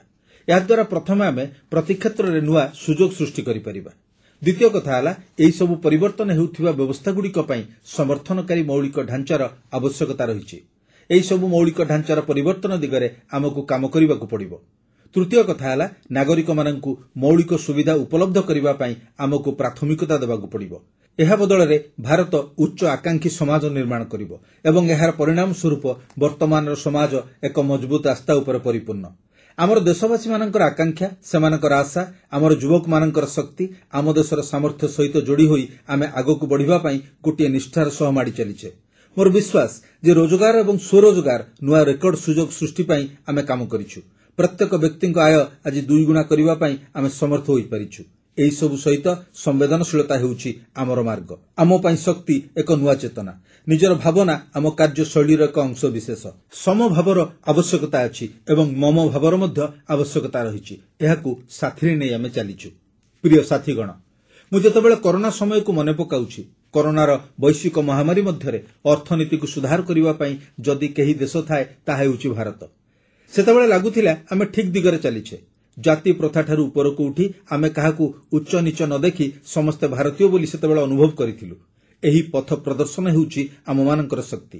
ଯେତେବେଳେ ଆମେ 25 କୋଟି ଲୋକଙ୍କୁ ଗରିବ ଅବସ୍ଥାରୁ ବାହାରକୁ ଆଣିଛୁ, ସେତେବେଳେ ଆମର ବିଶ୍ୱାସ ନିଶ୍ଚିତ ହୋଇଛି ଯେ ଆମେ ଗତିପଥକୁ ନିରନ୍ତର ବଜାୟ ରଖିଛୁ। ତେଣୁ ସ୍ୱପ୍ନ ସାକାର ହେବା ଆଉ ଦୂର ନୁହେଁ। ଯେତେବେଳେ 100ରୁ ଅଧିକ ଆକାଂକ୍ଷୀ ଜିଲ୍ଲା ନିଜ ନିଜ ରାଜ୍ୟରେ ଭଲ ଜିଲ୍ଲାର ମାନ୍ୟତା ହାସଲ କରୁଛନ୍ତି ଏବଂ ଏଥିପାଇଁ ନିଜକୁ ସମକକ୍ଷ କରିପାରୁଛନ୍ତି, ସେତେବେଳେ ଆମକୁ ଲାଗୁଛି ଯେ ଆମର ଦିଗ ଆହୁରି ଶକ୍ତିଶାଳୀ ହେଉଛି। ଆମର ସେହି ଆଦିବାସୀ ସାଥୀମାନଙ୍କୁ ଉପକାର ମିଳୁଛି। ପ୍ରଧାନମନ୍ତ୍ରୀ ଜନମନ ଦ୍ୱାରା ସେମାନଙ୍କ ପାଖରେ ଯେଉଁ ସବୁ ଯୋଜନା ପହଞ୍ଚୁଛି, ସେତେବେଳେ ଜନସଂଖ୍ୟା ବହୁତ ଛୋଟ ବୋଲି ଲାଗୁଛି, କିନ୍ତୁ ବହୁତ ଦୂରଦୂରାନ୍ତ ସ୍ଥାନରେ ଛୋଟ ଛୋଟ ପରିବାର ସବୁ ରହୁଛନ୍ତି। ସେମାନଙ୍କୁ ଖୋଜି ଆମେ ବାହାର କରିଛୁ, ସେମାନଙ୍କ ପାଇଁ ଆମେ ଚିନ୍ତା କରିଛୁ। ସେତେବେଳେ ଆମକୁ ଲାଗିଲା ଯେଉଁ ସମ୍ବେଦନଶୀଳତା କାମ କରୁଛି, ତାହାଦ୍ୱାରା କେତେ ସନ୍ତୋଷ ପ୍ରାପ୍ତି ହୋଇଛି। କର୍ମଜୀବୀ ମହିଳାମାନଙ୍କ ପାଇଁ ଦରମା ସହ ମାତୃତ୍ୱ ଛୁଟି 12 ସପ୍ତାହରୁ 26 ସପ୍ତାହକୁ ବୃଦ୍ଧି କରାଯାଇଛି। ନାରୀମାନଙ୍କୁ ସମ୍ମାନ ଦିଆଯାଇଛି। ଖାଲି ଏତିକି ନୁହେଁ, ନାରୀମାନଙ୍କ ପ୍ରତି ସମ୍ବେଦନଶୀଳ ଭାବନା ପ୍ରଦର୍ଶନ କରିବାରେ ଆମେ ହେଳା କରିନାହୁଁ। କିନ୍ତୁ ସେମାନଙ୍କ କୋଳରେ ଯେଉଁ ଶିଶୁଟି ବଢ଼ୁଛି, ସେମାନଙ୍କୁ ଏକ ଉତ୍ତମ ନାଗରିକ କରିବା ପାଇଁ ମାର ଯାହା ଆବଶ୍ୟକତା, ସେ ଦିଗରେ ସରକାର ବାଧକ ନ ହୁଅନ୍ତୁ। ସେଥିପାଇଁ ସମ୍ବେଦନଶୀଳ ଭାବନାକୁ ଆମେ ନିଶ୍ଚିତ କରିଛୁ। ଯେତେବେଳେ ମୋର ଦିବ୍ୟାଙ୍ଗ ଭାଇ ଭଉଣୀମାନେ ଭାରତୀୟ ସାଙ୍କେତିକ ଭାଷାର ବ୍ୟବହାର ପାଇଁ କଥା ଉଠୁଛି, ସୁଗମ୍ୟ ଭାରତର ଅଭିଯାନ ହେଉ, ସେତେବେଳେ ସେମାନଙ୍କୁ ଲାଗୁଛି ମୋର ମଧ୍ୟ ସମ୍ମାନ ରହିଛି। ମୋ ପ୍ରତି ଦେଶର ନାଗରିକ ସମ୍ମାନ ଭାବରେ ସେ ଦେଖୁଛି। ପାରାଅଲିମ୍ପିକରେ ଆମର ଖେଳାଳିମାନେ ନୂଆ ନୂଆ ଶକ୍ତି ପ୍ରଦର୍ଶନ କରୁଛନ୍ତି। ସେତେବେଳେ ଆମକୁ ଲାଗୁଛି ମୋର ଯେଉଁ ମନୋଭାବ ହେଉଛି ଆମର ସମସ୍ତଙ୍କର ମନୋଭାବ। ସେମାନଙ୍କର ଶକ୍ତି ଦୃଷ୍ଟିକୁ ଆସୁଛି। ଆମର ଟ୍ରାନ୍ସଜେଣ୍ଡର ସମାଜ ପ୍ରତି ଆମେ ଯେଉଁ ସମ୍ବେଦନ ସହିତ ନିର୍ଣ୍ଣୟ କରୁଛୁ, ସେଥିପାଇଁ ଆମେ ନୂଆ ନୂଆ ଆଇନ ପ୍ରଣୟନ କରୁଛୁ। ସେମାନଙ୍କୁ ସମ୍ମାନର ସହ ବଞ୍ଚିବା ପାଇଁ ଆମେ ପ୍ରୟାସ ଜାରି ରଖିଛୁ। ସେତେବେଳେ ପରିବର୍ତ୍ତନ ପାଇଁ ଆମର ଦିଗ ଆମକୁ ଉଚିତ ମାର୍ଗ ଦେଖାଉଛି। ସେବା ଭାବ ପାଇଁ ସେମାନଙ୍କର କାମକୁ ଯେଉଁ 3ଟି ମାର୍ଗରେ ପରିଚାଳିତ କରାଯାଉଛି, ସେମାନଙ୍କର କାମ ସିଧା ସିଧା ଭାବେ ସେମାନଙ୍କୁ ଲାଭାନ୍ୱିତ କରୁଛି, ଯାହାର ପରିଣାମ ସ୍ୱରୂପ ଆମର ଦୃଷ୍ଟି ଆଜି ବଦଳି ଯାଇଛି। 60 ବର୍ଷ ପରେ କ୍ରମାଗତ ତୃତୀୟ ଥର ପାଇଁ ଆପଣମାନେ ମୋତେ ଆମ ଦେଶ ସେବା ପାଇଁ ସୁଯୋଗ ଦେଇଛନ୍ତି। ମୋର 140 କୋଟି ଦେଶବାସୀ ଯେଉଁ ଆଶୀର୍ବାଦ ଦେଇଛନ୍ତି, ସେମାନଙ୍କର ଏହି ଆଶୀର୍ବାଦ ମୋ ପାଇଁ ସନ୍ଦେଶ ହେଉଛି ଜନଜନର ସେବା କରିବା, ସବୁ ପରିବାରର ସେବା କରିବା, ସବୁ କ୍ଷେତ୍ରରେ ସେବା ଏବଂ ସେବା ମନୋଭାବର ସହ ସମାଜ ଓ ଶକ୍ତିକୁ ସାଥିରେ ନେଇ ବିକାଶର ନୂଆ ଶିଖରରେ ଆମକୁ ପହଞ୍ଚାଇବାକୁ ପଡ଼ିବ। 2047 ବିକଶିତ ଭାରତର ସ୍ୱପ୍ନକୁ ନେଇ ଚାଲିବାକୁ ପଡ଼ିବ। ଏହି ସନ୍ଦେଶକୁ ନେଇ ଆଜି ମୁଁ ଲାଲକିଲ୍ଲାର ପ୍ରାଚୀର ଉପରୁ ମୋତେ ଆଶୀର୍ବାଦ ଦେବା ପାଇଁ କୋଟି କୋଟି ଦେଶବାସୀଙ୍କ ପାଖରେ ମୁଁ ନତମସ୍ତକ ହୋଇ କୃତଜ୍ଞତା ଜଣାଉଛି। ସେମାନଙ୍କ ପ୍ରତି ମୁଁ ନତମସ୍ତକ ହେଉଛି। ସେମାନଙ୍କୁ ମୁଁ ବିଶ୍ୱାସ ଦେଉଛି ଆମେ ନୂଆ ଶିଖରକୁ ଉଦ୍ଦୀପନାର ସହ ଆଗେଇ ନେବୁ। ଏବେ ଯାହା ହୋଇଛି ତାହା ଉପରେ ସନ୍ତୋଷ ବ୍ୟକ୍ତ କରି ବସିବା ଲୋକ ଆମେ ନୁହେଁ। ଆମର ସଂସ୍କାରରେ ଏହା ନାହିଁ। ଆମେ ଆଉ କିଛି କରିବା ପାଇଁ, ଆଉ କିଛି ବାଟ ଆଗକୁ ବଢ଼ିବା ପାଇଁ ଏବଂ କିଛି ନୂଆ ଉଚ୍ଚତାକୁ ପାର ହେବା ପାଇଁ ଆମକୁ ଆଗକୁ ବଢ଼ିବାର ଆବଶ୍ୟକତା ରହିଛି। ବିକାଶକୁ, ସମୃଦ୍ଧିକୁ, ସ୍ୱପ୍ନକୁ ସାକାର କରିବା ପାଇଁ ଆମେ ସଂକଳ୍ପ ଗ୍ରହଣ କରିଛୁ। ମୋର ପ୍ରିୟ ଦେଶବାସୀ, ଆଜି ନୂଆ ଶିକ୍ଷାନୀତିରେ ଅନେକ ରାଜ୍ୟର ନୂଆ ଉଦ୍ୟମ ଆରମ୍ଭ ହୋଇଛି। ଏଥିଯୋଗୁଁ ଆଜି ଏକବିଂଶ ଶତାବ୍ଦୀରେ ଆମର ଶିକ୍ଷା ବ୍ୟବସ୍ଥାକୁ ଶକ୍ତିଶାଳୀ କରିବାକୁ ଚାହୁଁଛୁ। ବିକଶିତ ଭାରତର ସ୍ୱପ୍ନକୁ ସାକାର କରିବା ପାଇଁ ଆମର ଯୁବକମାନଙ୍କୁ ଯେପରି ଗଢ଼ିବାର ଆବଶ୍ୟକତା ରହିଛି, ସେଥିପାଇଁ ଶିକ୍ଷାନୀତିର ବଡ଼ ଭୂମିକା ରହିଛି। ମୁଁ ଚାହୁଁନି ଯେ ଆମର ଯୁବକମାନେ ବିଦେଶକୁ ପଢ଼ିବାକୁ ଚାହାନ୍ତୁ। ବିଦେଶକୁ ପଢ଼ିବାକୁ ଯିବା ପାଇଁ ଯୁବକମାନେ ବାଧ୍ୟ ନ ହୁଅନ୍ତୁ। ମଧ୍ୟମ ବର୍ଗର ପରିବାର ଲକ୍ଷ ଲକ୍ଷ ଟଙ୍କା ଖର୍ଚ୍ଚ କରି ପିଲାମାନଙ୍କୁ ବିଦେଶକୁ ପଠାଉଛନ୍ତି। ଆମେ ଏଠାରେ ଏଭଳି ଏକ ଶିକ୍ଷା ବ୍ୟବସ୍ଥାର ବିକାଶ କରିବାକୁ ଚାହୁଁଛୁ, ଯେଉଁଠି ମୋ ଦେଶର ଯୁବକମାନଙ୍କୁ ବିଦେଶ ଯିବାକୁ ପଡ଼ିବ ନାହିଁ। ମୋର ମଧ୍ୟବିତ୍ତ ପରିବାରକୁ ଲକ୍ଷ ଲକ୍ଷ ଟଙ୍କା ଖର୍ଚ୍ଚ କରିବାକୁ ପଡ଼ିବ ନାହିଁ ଏବଂ ବିଦେଶରେ ପଢ଼ିବା ପାଇଁ ଆମ ଯୁବକମାନେ ଆଉ ମନ ବଳାଇବେ ନାହିଁ। ଆମେ ଦେଖିଛୁ ଯେ ବିହାରର ଏକ ଗୌରବମୟ ଇତିହାସ ରହିଛି। ନାଳନ୍ଦା ବିଶ୍ୱବିଦ୍ୟାଳୟର ପୁନଃନିର୍ମାଣ ପାଇଁ ସରକାର ନିଷ୍ପତ୍ତି ନେଇଛନ୍ତି। ପୁଣି ଥରେ ନାଳନ୍ଦା ବିଶ୍ୱବିଦ୍ୟାଳୟ କାର୍ଯ୍ୟ କରିବା ଆରମ୍ଭ କରିଛି। କିନ୍ତୁ ପୁଣି ଥରେ ଆମକୁ ଶିକ୍ଷା କ୍ଷେତ୍ରରେ ଶତାବ୍ଦୀ ଶତାବ୍ଦୀ ଧରି ସେହି ନାଳନ୍ଦା ଭାବନାକୁ ଜାଗ୍ରତ କରିବାକୁ ପଡ଼ିବ। ଆମକୁ ସେହି ନାଳନ୍ଦାର ଆତ୍ମାକୁ ବଞ୍ଚାଇବାକୁ ପଡ଼ିବ। ଆମକୁ ସେହି ନାଳନ୍ଦାର ଆତ୍ମା ବିଷୟରେ ବିଶ୍ୱର ଜ୍ଞାନ ପରମ୍ପରାକୁ ଏକ ନୂତନ ଚେତନା ଦେବା ପାଇଁ କାର୍ଯ୍ୟ କରିବାକୁ ପଡ଼ିବ। ମୁଁ ଦୃଢ଼ ଭାବରେ ବିଶ୍ୱାସ କରେ ଯେ ନୂତନ ଶିକ୍ଷାନୀତିରେ ମାତୃତ୍ୱ ଉପରେ ଗୁରୁତ୍ୱ ଦିଆଯାଇଛି। ମୁଁ ରାଜ୍ୟ ସରକାରଙ୍କୁ କହିବି, ମୁଁ ଦେଶର ସମସ୍ତ ଅନୁଷ୍ଠାନକୁ କହିବି ଯେ ଭାଷା ଯୋଗୁଁ ଆମ ଦେଶର ପ୍ରତିଭା ବାଧାପ୍ରାପ୍ତ ହେବା ଉଚିତ ନୁହେଁ। ଭାଷା ଅବରୋଧ ହେବା ଉଚିତ ନୁହେଁ। ମୋର ପ୍ରିୟ ଦେଶବାସୀଗଣ, ଆଜି ଦୁନିଆ ଯେପରି ବଦଳୁଛି ଏବଂ ତାପରେ ଦକ୍ଷତାର ଗୁରୁତ୍ୱ ବହୁତ ବଢ଼ିଯାଇଛି ଏବଂ ଆମେ ଦକ୍ଷତାକୁ ଏକ ନୂତନ ଶକ୍ତି ଦେବାକୁ ଚାହୁଁଛୁ। ଆମେ ଶିଳ୍ପକୁ ଦୃଷ୍ଟିରେ ରଖି ଦକ୍ଷତାର ବିକାଶ କରିବାକୁ ପଡ଼ିବ। ଆମ ଜୀବନର ପ୍ରତ୍ୟେକ କ୍ଷେତ୍ରରେ ଦକ୍ଷତା ବିକାଶ ଚାହୁଁଛୁ। କୃଷି କ୍ଷେତ୍ରରେ ମଧ୍ୟ ଆମେ ଦକ୍ଷତାର ବିକାଶ ଚାହୁଁଛୁ। ଆମେ ସ୍ୱଚ୍ଛତା କ୍ଷେତ୍ରରେ ଏକ ନୂତନ ଦକ୍ଷତା ବିକାଶ ଉପରେ ଗୁରୁତ୍ୱ ଦେବାକୁ ଚେଷ୍ଟା କରୁଛୁ ଏବଂ ଆମେ ଏଥର ସ୍କିଲ୍ ଇଣ୍ଡିଆ କାର୍ଯ୍ୟକ୍ରମକୁ ବହୁତ ବ୍ୟାପକ ଭାବରେ ପ୍ରୟୋଗ କରିବୁ। ଆମେ ଏବର୍ଷର ବଜେଟ୍ରେ ଇଣ୍ଟର୍ଣ୍ଣସିପ୍ ଉପରେ ମଧ୍ୟ ଗୁରୁତ୍ୱ ଦେଇଛୁ, ଯାହାଦ୍ୱାରା ଆମର ଯୁବପିଢ଼ି ଅଭିଜ୍ଞତା ହାସଲ କରିବ, ସେମାନଙ୍କର ଦକ୍ଷତା ବୃଦ୍ଧି ହୋଇପାରିବ ଏବଂ ସେମାନଙ୍କ ଶକ୍ତି ବଜାରରେ ଉପଲବ୍ଧତା ହେବ। ସେପରି ଭାବରେ ମୁଁ ଦକ୍ଷ ଯୁବକମାନଙ୍କୁ ପ୍ରସ୍ତୁତ କରିବାକୁ ଚାହୁଁଛି। ଏବଂ ସାଥୀଗଣ, ଆଜିର ବିଶ୍ୱର ପରିସ୍ଥିତିକୁ ଦେଖିଲେ ମୁଁ ସ୍ପଷ୍ଟ ଭାବରେ ଜାଣିପାରୁଛି ଯେ ଭାରତର ଦକ୍ଷ ମାନବ ସମ୍ବଳ, ଆମର କୁଶଳୀ ଯୁବକମାନେ ବିଶ୍ୱ ଚାକିରି ବଜାରରେ ନିଜର ପରିଚୟ ସୃଷ୍ଟି କରିବା ଉଚିତ। ଆମେ ସେହି ସ୍ୱପ୍ନକୁ ନେଇ ଆଗକୁ ବଢ଼ୁଛୁ। ସାଥୀଗଣ, ଦୁନିଆ ଦ୍ରୁତ ଗତିରେ ବଦଳୁଛି। ଜୀବନର ପ୍ରତ୍ୟେକ କ୍ଷେତ୍ରରେ ବିଜ୍ଞାନ ଓ ପ୍ରଯୁକ୍ତିବିଦ୍ୟାର ଗୁରୁତ୍ୱ ବୃଦ୍ଧି ପାଉଛି। ଆମକୁ ବିଜ୍ଞାନ ଉପରେ ଅଧିକ ଗୁରୁତ୍ୱ ଦେବାକୁ ପଡ଼ିବ ଏବଂ ମୁଁ ଦେଖିଛି ଯେ ଚନ୍ଦ୍ରଯାନର ସଫଳତା ପରେ ଆମ ସ୍କୁଲ ଓ କଲେଜର ବିଜ୍ଞାନ ଓ ପ୍ରଯୁକ୍ତିବିଦ୍ୟା ପ୍ରତି ଏକ ନୂତନ ଆଗ୍ରହ ସୃଷ୍ଟି ହୋଇଛି, ଏକ ନୂତନ ଆଗ୍ରହ ବୃଦ୍ଧି ପାଇଛି। ତାହେଲେ ଆମ ଶିକ୍ଷାନୁଷ୍ଠାନଗୁଡ଼ିକୁ ଏହି ମନୋଭାବକୁ ସଫଳ କରିବା ପାଇଁ ଆଗେଇ ଆସିବାକୁ ପଡ଼ିବ। ଭାରତ ସରକାର ମଧ୍ୟ ଗବେଷଣା ପାଇଁ ସହାୟତା ବୃଦ୍ଧି କରିଛନ୍ତି। ଆମେ ଅଧିକରୁ ଅଧିକ ଚେୟାର ସ୍ଥାପନ କରିଛୁ। ଆମେ ଜାତୀୟ ଗବେଷଣା ପ୍ରତିଷ୍ଠାନ ସ୍ଥାପନ କରିଛୁ ଏବଂ ଏହାକୁ ଆଇନ ପରିସର ଭିତରକୁ ଆଣିଛୁ ଓ ସ୍ଥାୟୀ ଭାବରେ ଏକ ବ୍ୟବସ୍ଥା ବିକଶିତ କରିଛୁ ଯାହା ଗବେଷଣା ଉପରେ ନିରନ୍ତର ଗୁରୁତ୍ୱ ଦେବ ଏବଂ ଗବେଷଣା ପ୍ରତିଷ୍ଠାନ ସେହିଭଳି କାର୍ଯ୍ୟ କରିବା ଉଚିତ। ଏହା ଅତ୍ୟନ୍ତ ଗର୍ବର ବିଷୟ ଯେ ଆମ ବଜେଟ୍ରେ ଗବେଷଣା ଏବଂ ଉଦ୍ଭାବନ ପାଇଁ 1 ଲକ୍ଷ କୋଟି ଟଙ୍କା ଆବଣ୍ଟନ କରିବାକୁ ନିଷ୍ପତ୍ତି ନେଇଛୁ, ଯାହାଦ୍ୱାରା ଆମେ ଆମ ଦେଶର ଯୁବକମାନଙ୍କର ଚିନ୍ତାଧାରାକୁ କାର୍ଯ୍ୟକାରୀ କରିପାରିବା। ସାଥୀଗଣ, ଆଜି ବି ଆମ ଦେଶରେ ଡାକ୍ତରୀ ଶିକ୍ଷା ପାଇଁ ଆମ ପିଲାମାନେ ବିଦେଶ ଯାଉଛନ୍ତି। ସେମାନେ ଅଧିକାଂଶ ମଧ୍ୟବିତ୍ତ ପରିବାରର। ସେମାନଙ୍କ ପାଇଁ ଲକ୍ଷ ଲକ୍ଷ ଟଙ୍କା ଖର୍ଚ୍ଚ ହେଉଛି ଏବଂ ଏହାପରେ ଆମେ ଗତ 10 ବର୍ଷ ମଧ୍ୟରେ ମେଡିକାଲ ଆସନ ସଂଖ୍ୟା ପ୍ରାୟ 1 ଲକ୍ଷକୁ ବୃଦ୍ଧି କରିଛୁ। ପ୍ରତିବର୍ଷ ପାଖାପାଖି 25,000 ଯୁବକ ଯୁବତୀ ଡାକ୍ତରୀ ଶିକ୍ଷା ପାଇଁ ବିଦେଶ ଯାଉଛନ୍ତି। ତେଣୁ ଆମେ ନିଷ୍ପତ୍ତି ନେଇଛୁ ଯେ ଆଗାମୀ 5 ବର୍ଷ ମଧ୍ୟରେ ମେଡିକାଲ କଲେଜଗୁଡ଼ିକରେ 75,000 ନୂଆ ଆସନ ସୃଷ୍ଟି କରାଯିବ। ମୋର ପ୍ରିୟ ଦେଶବାସୀ, 2047 ସୁଦ୍ଧା ବିକଶିତ ଭାରତ ଏକ ସୁସ୍ଥ ଭାରତ ହେବା ଦରକାର। ଆଉ ସୁସ୍ଥ ଭାରତ ଥିବାବେଳେ ଆଜି ଯେଉଁ ପିଲାମାନେ ଅଛନ୍ତି ସେମାନଙ୍କ ପୋଷଣ ପ୍ରତି ଧ୍ୟାନ ଦେବାର ଆବଶ୍ୟକତା ରହିଛି। ଆଉ ସେଥିପାଇଁ ଆମେ ବିକଶିତ ଭାରତର ପ୍ରଥମ ପିଢ଼ି ପ୍ରତି ବିଶେଷ ଧ୍ୟାନ ଦେଇ ଏକ ପୋଷଣ ଅଭିଯାନ ଆରମ୍ଭ କରିଛୁ। ଆମେ ଜାତୀୟ ପୋଷଣ ମିଶନ ଆରମ୍ଭ କରିଛୁ। ଆମେ ପୋଷଣକୁ ପ୍ରାଥମିକତା ଦେଉଛୁ। ମୋର ପ୍ରିୟ ଦେଶବାସୀ, ଆମର କୃଷି ବ୍ୟବସ୍ଥାରେ ପରିବର୍ତ୍ତନ ଆଣିବା ଅତ୍ୟନ୍ତ ଜରୁରୀ। ଏହା ସମୟର ଆବଶ୍ୟକତା। ଯେଉଁ ପରମ୍ପରାରେ ଆମେ ଶହ ଶହ ବର୍ଷ ଧରି ବନ୍ଧା ହୋଇ ରହିଛୁ ସେଥିରୁ ଆମେ ମୁକ୍ତି ପାଇବୁ ଏବଂ ଏଥିପାଇଁ ଆମେ ଆମର କୃଷକମାନଙ୍କୁ ମଧ୍ୟ ସାହାଯ୍ୟ କରୁଛୁ। ଏହାକୁ ପରିବର୍ତ୍ତନ କରିବା ଦିଗରେ ଆମେ ନିରନ୍ତର କାର୍ଯ୍ୟ କରୁଛୁ। ଆଜି ଆମେ କୃଷକମାନଙ୍କୁ ସହଜରେ ଋଣ ପ୍ରଦାନ କରୁଛୁ ଏବଂ କାରିଗରୀ ବିଦ୍ୟା ସାହାଯ୍ୟ ସେମାନଙ୍କୁ ପ୍ରଦାନ କରୁଛୁ। କୃଷକମାନଙ୍କ ଦ୍ୱାରା ଉତ୍ପାଦିତ ଦ୍ରବ୍ୟର ମୂଲ୍ୟ ବୃଦ୍ଧି ପାଇଁ ଆମେ କାର୍ଯ୍ୟ କରୁଛୁ।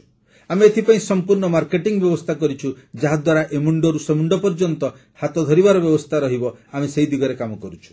ଆଜି ଯେତେବେଳେ ସମଗ୍ର ବିଶ୍ୱ ପୃଥିବୀ ମାତାଙ୍କୁ ନେଇ ଚିନ୍ତିତ, ସାର ପ୍ରୟୋଗ ହେତୁ ମାଟିର ସ୍ୱାସ୍ଥ୍ୟ ଦିନକୁ ଦିନ ଖରାପ ହେବାରେ ଲାଗିଛି।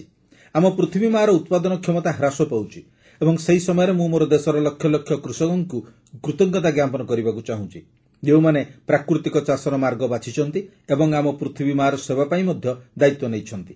ଆଉ ଏଥର ବଜେଟ୍ରେ ମଧ୍ୟ ପ୍ରାକୃତିକ ଚାଷକୁ ସୁଦୃଢ଼ କରିବା ପାଇଁ ଆମେ ବହୁତ ବଡ଼ ଯୋଜନା ସହ ବଜେଟ୍ରେ ଏକ ବିରାଟ ବ୍ୟବସ୍ଥା କରିଛୁ।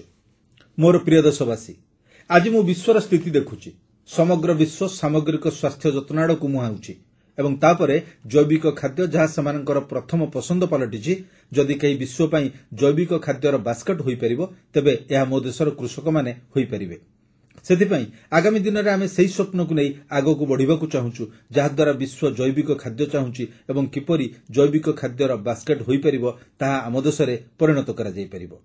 କୃଷକଙ୍କ ଜୀବନକୁ ସହଜ କରିବା, ଗାଁକୁ ଉଚ୍ଚମାନର ଇଣ୍ଟରନେଟ୍ ସଂଯୋଗ ମିଳିବା ଦରକାର। କୃଷକମାନଙ୍କୁ ସ୍ୱାସ୍ଥ୍ୟ ସୁବିଧା ମିଳିବା ଦରକାର। ଚାଷୀଙ୍କ ପିଲାଙ୍କୁ ପାଠ ପଢ଼ିବା ପାଇଁ ସ୍ମାର୍ଟ ସ୍କୁଲ ମଧ୍ୟ ଦରକାର। କୃଷକଙ୍କ ପିଲାଙ୍କୁ ରୋଜଗାର ମିଳିବା ଦରକାର। ଆଜି ସମଗ୍ର ପରିବାର ପାଇଁ ଛୋଟ ଛୋଟ ଚାଷ ଜମିରେ ବଞ୍ଚିବା ଅତ୍ୟନ୍ତ କଷ୍ଟକର ହୋଇପଡ଼ୁଛି। ତାପରେ ଆମେ ସେମାନଙ୍କ ଯୁବକମାନଙ୍କୁ ସେହି ଦକ୍ଷତା ପ୍ରଦାନ କରିବା ପାଇଁ ବ୍ୟାପକ ପ୍ରୟାସ କରୁଛୁ, ଯାହାଦ୍ୱାରା ସେମାନେ ନୂତନ ରୋଜଗାର ଏବଂ ରୋଜଗାରର ନୂତନ ଉତ୍ସ ପାଇପାରିବେ। ବର୍ଷ ବର୍ଷ ଧରି ଆମେ ମହିଳାମାନଙ୍କ ନେତୃତ୍ୱାଧୀନ ବିକାଶ ଢାଞ୍ଚା ଉପରେ କାମ କରିଛୁ। ଉଦ୍ଭାବନ ହେଉ, ରୋଜଗାର ହେଉ, ଉଦ୍ୟୋଗ ଆଦି ପ୍ରତ୍ୟେକ କ୍ଷେତ୍ରରେ ମହିଳାମାନେ ଅଗ୍ରସର ହେଲେଣି। ଖାଲି ଏତିକି ନୁହେଁ ଯେ ମହିଳାମାନେ କେବଳ ଅଂଶଗ୍ରହଣ ବଢ଼ାଉଛନ୍ତି, ମହିଳାମାନେ ନେତୃତ୍ୱ ମଧ୍ୟ ନେଉଛନ୍ତି। ଆଜି ଅନେକ କ୍ଷେତ୍ରରେ, ବିଶେଷ କରି ପ୍ରତିରକ୍ଷା କ୍ଷେତ୍ରରେ, ବାୟୁସେନା ହେଉ, ସେନାବାହିନୀ ହେଉ, ନୌସେନା ହେଉ, ମହାକାଶ କ୍ଷେତ୍ର ହେଉ, ଆଜି ଆମେ ଦେଶ ପାଇଁ ମହିଳାଙ୍କ ଶକ୍ତି ଦେଖୁଛୁ। କିନ୍ତୁ ଅପରପକ୍ଷରେ କିଛି ଚିନ୍ତା ରହିଛି ଏବଂ ମୁଁ ଆଜି ପୁଣି ଥରେ ଲାଲକିଲ୍ଲାରୁ ନିଜର ଦୁଃଖ ପ୍ରକାଶ କରିବାକୁ ଚାହୁଁଛି। ଏକ ସମାଜ ହିସାବରେ ଆମ ମା ଭଉଣୀଙ୍କ ଉପରେ ହେଉଥିବା ଅତ୍ୟାଚାର ବିରୋଧରେ ଦେଶର କ୍ରୋଧ ବିଷୟରେ ଆମକୁ ଗମ୍ଭୀରତାର ସହ ଚିନ୍ତା କରିବାକୁ ପଡ଼ିବ। ଏହାକୁ ନେଇ ସାଧାରଣରେ ଅସନ୍ତୋଷ ପ୍ରକାଶ ପାଇଛି। ମୁଁ ଏହି କ୍ରୋଧ ଅନୁଭବ କରୁଛି। ଦେଶ, ସମାଜ ଏବଂ ଆମ ରାଜ୍ୟ ସରକାରଙ୍କୁ ଏହାକୁ ଗମ୍ଭୀରତାର ସହ ନେବାକୁ ପଡ଼ିବ। ମହିଳାଙ୍କ ବିରୋଧରେ ହେଉଥିବା ଅପରାଧର ଯଥାଶୀଘ୍ର ତଦନ୍ତ ପାଇଁ ବ୍ୟବସ୍ଥା ହେବା ଦରକାର। ସମାଜରେ ଆତ୍ମବିଶ୍ୱାସ ସୃଷ୍ଟି ପାଇଁ ଯେଉଁମାନେ ଭୟଙ୍କର କାର୍ଯ୍ୟ କରନ୍ତି ସେମାନଙ୍କୁ କଠୋର ଦଣ୍ଡ ଦିଆଯିବା ଦରକାର। ମୁଁ ମଧ୍ୟ ଏକଥା କହିବାକୁ ଚାହୁଁଛି ଯେ ଯେତେବେଳେ ମହିଳାଙ୍କ ଉପରେ ଦୁଷ୍କର୍ମ ଭଳି ଅତ୍ୟାଚାର ଘଟଣା ଘଟେ, ସେତେବେଳେ ଏହା ବହୁତ ଚର୍ଚ୍ଚାକୁ ଆସୁଥାଏ, ବହୁତ ପ୍ରଚାର ହୋଇଥାଏ ଏବଂ ଏହା ଗଣମାଧ୍ୟମରେ ସ୍ଥାନ ପାଇଥାଏ। କିନ୍ତୁ ଯେତେବେଳେ ଏଭଳି ରାକ୍ଷସ ମାନସିକତାର ବ୍ୟକ୍ତିଙ୍କୁ ଦଣ୍ଡ ମିଳେ, ସେତେବେଳେ ତାଙ୍କୁ ଖବରରେ କେଉଁଠି ଦେଖିବାକୁ ମିଳେ ନାହିଁ। ସେ ଏକ କୋଣରେ କେଉଁଠି ପଡ଼ି ରହୁଥାନ୍ତି। ବର୍ତ୍ତମାନ ସମୟର ଆବଶ୍ୟକତା ହେଉଛି ଯେଉଁମାନଙ୍କୁ ଦଣ୍ଡିତ କରାଯାଉ ସେମାନଙ୍କ ଉପରେ ବ୍ୟାପକ ଆଲୋଚନା ହେବା ଉଚିତ, ଯାହାଦ୍ୱାରା ଯେଉଁମାନେ ଏପରି ପାପ କରିଛନ୍ତି ସେମାନେ ମଧ୍ୟ ଭୟ କରିବେ ଏବଂ ଏହି ପାପ କରିବାର ସର୍ତ୍ତ ହେଉଛି ଯେ ସେମାନଙ୍କୁ ଫାଶୀ ଦିଆଯିବ। ଏବଂ ମୁଁ ଅନୁଭବ କରେ ଯେ ଏହି ଭୟ ସୃଷ୍ଟି କରିବା ଅତ୍ୟନ୍ତ ଗୁରୁତ୍ୱପୂର୍ଣ୍ଣ। ମୋର ପ୍ରିୟ ଦେଶବାସୀ, ଆମ ଦେଶରେ ଏଭଳି ଏକ ଅଭ୍ୟାସ ବୃଦ୍ଧି ପାଇଲାଣି ଯାହା ପ୍ରକୃତିରେ ପରିଣତ ହୋଇଛି। आमे जानी नाहु काहीकि आमे देशकु अणदेखा करू। देश प्रति गर्वर अभाव यह कोन आम मनरे प्रवेश करिथिला। आ बेले बेले विलंबर हेले मध्य भारतीय माननकु संकेत करूथिलु लोकलज्जार मुंड नुआई सेमाननक सह कथा हेउथिलु। देशकु एई स्तररु बाहर करिबारे आमे सफल होइछु। समय थिला जेतेबेले कुहा जाउथिला जे खेळना मध्य बाहरु आसुथिला। आमे सेई दिनगुडीकु देखिछु।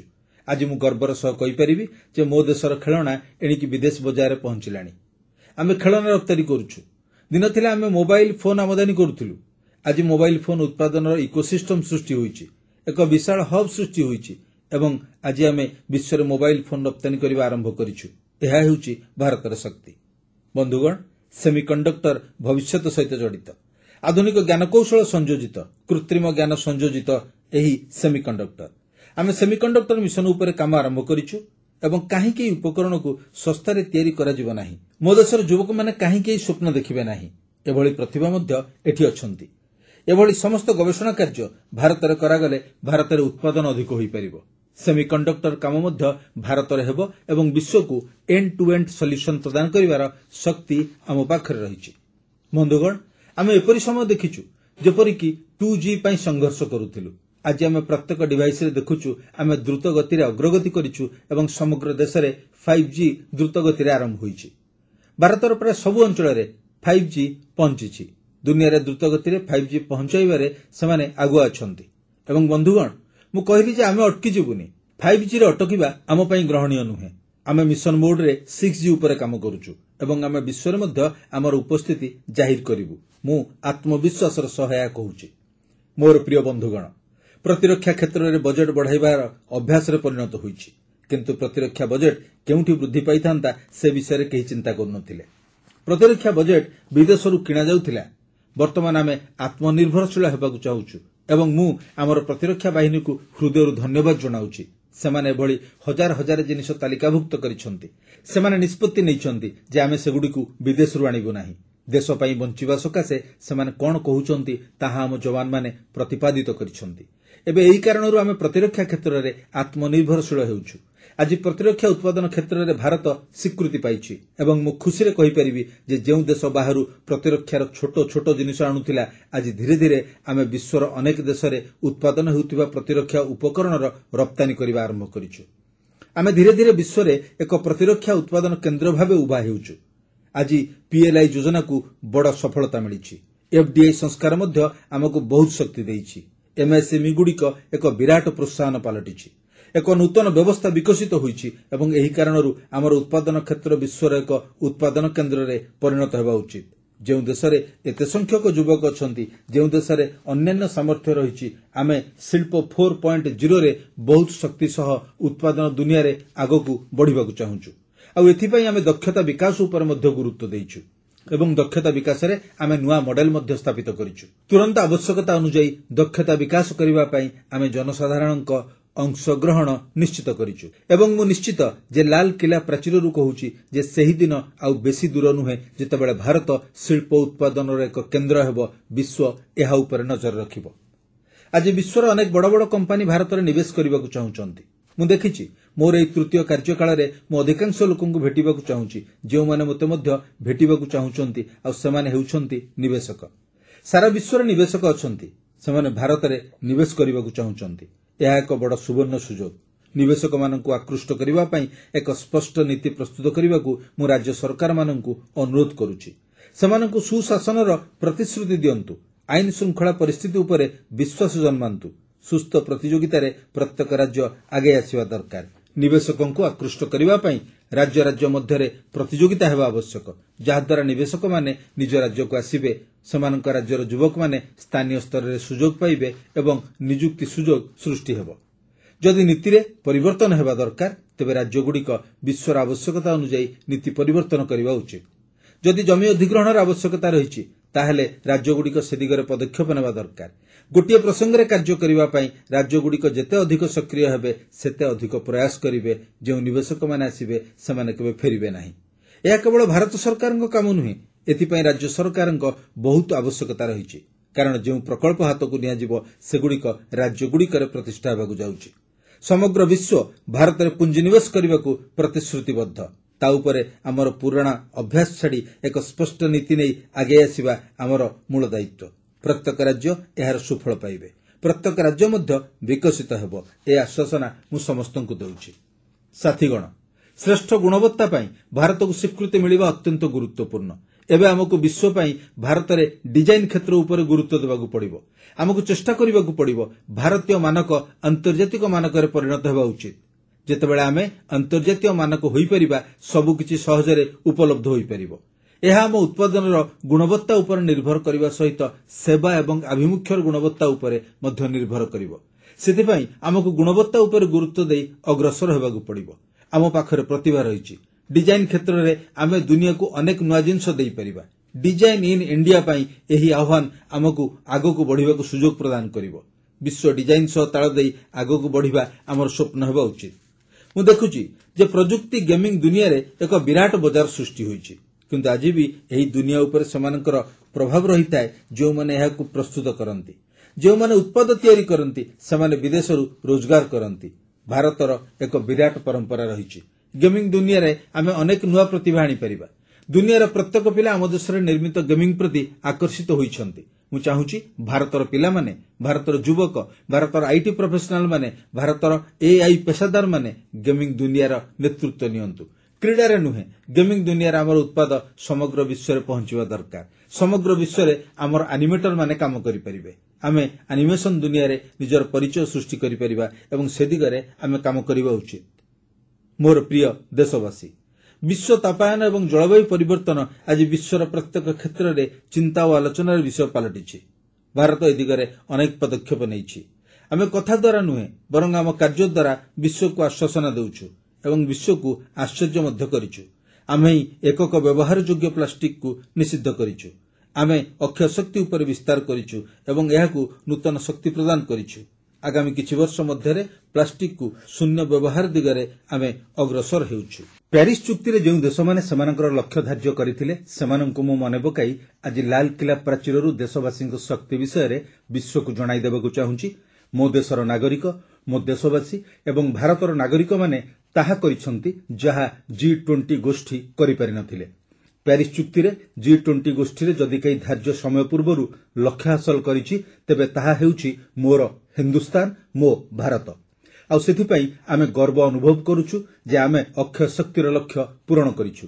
ଆମେ 2030 ସୁଦ୍ଧା ଅକ୍ଷୟ ଶକ୍ତିକୁ 500 ଗିଗାୱାଟରେ ପହଞ୍ଚାଇବା ଲକ୍ଷ୍ୟରେ କାର୍ଯ୍ୟ କରୁଛୁ, ଯାହାକି କେତେ ବଡ଼ ଲକ୍ଷ୍ୟ ହାସଲ ଆପଣମାନେ ତାହା କଳ୍ପନା କରିପାରୁଥିବେ। ପୃଥିବୀର ଲୋକମାନେ କେବଳ 500 ଗିଗାୱାଟ ଶବ୍ଦ ଶୁଣନ୍ତି ଆଉ ଚକିତ ହୋଇ ମୋ ଆଡ଼କୁ ଚାହାନ୍ତି। କିନ୍ତୁ ଆଜି ମୁଁ ଦେଶବାସୀଙ୍କୁ ଆତ୍ମବିଶ୍ୱାସର ସହ କହୁଛି ଯେ ଆମେ ମଧ୍ୟ ଏହି ଲକ୍ଷ୍ୟ ପୂରଣ କରିପାରିବୁ। ଏହା ମାନବ ଜାତିର ସେବା କରିବ, ଆମ ଭବିଷ୍ୟତର ସେବା କରିବ, ଆମ ପିଲାମାନଙ୍କ ପାଇଁ ଉଜ୍ଜଳ ଭବିଷ୍ୟତର ଗ୍ୟାରେଣ୍ଟି ଦେବ। ଆମେ 2030 ସୁଦ୍ଧା ଆମ ରେଳବାଇ ପାଇଁ ଶୂନ୍ୟ ଅଙ୍ଗାରକାମ୍ଳ ନିର୍ଗମନ ଲକ୍ଷ୍ୟ ହାସଲ ନେଇ ଆଗେଇ ଚାଲିଛୁ।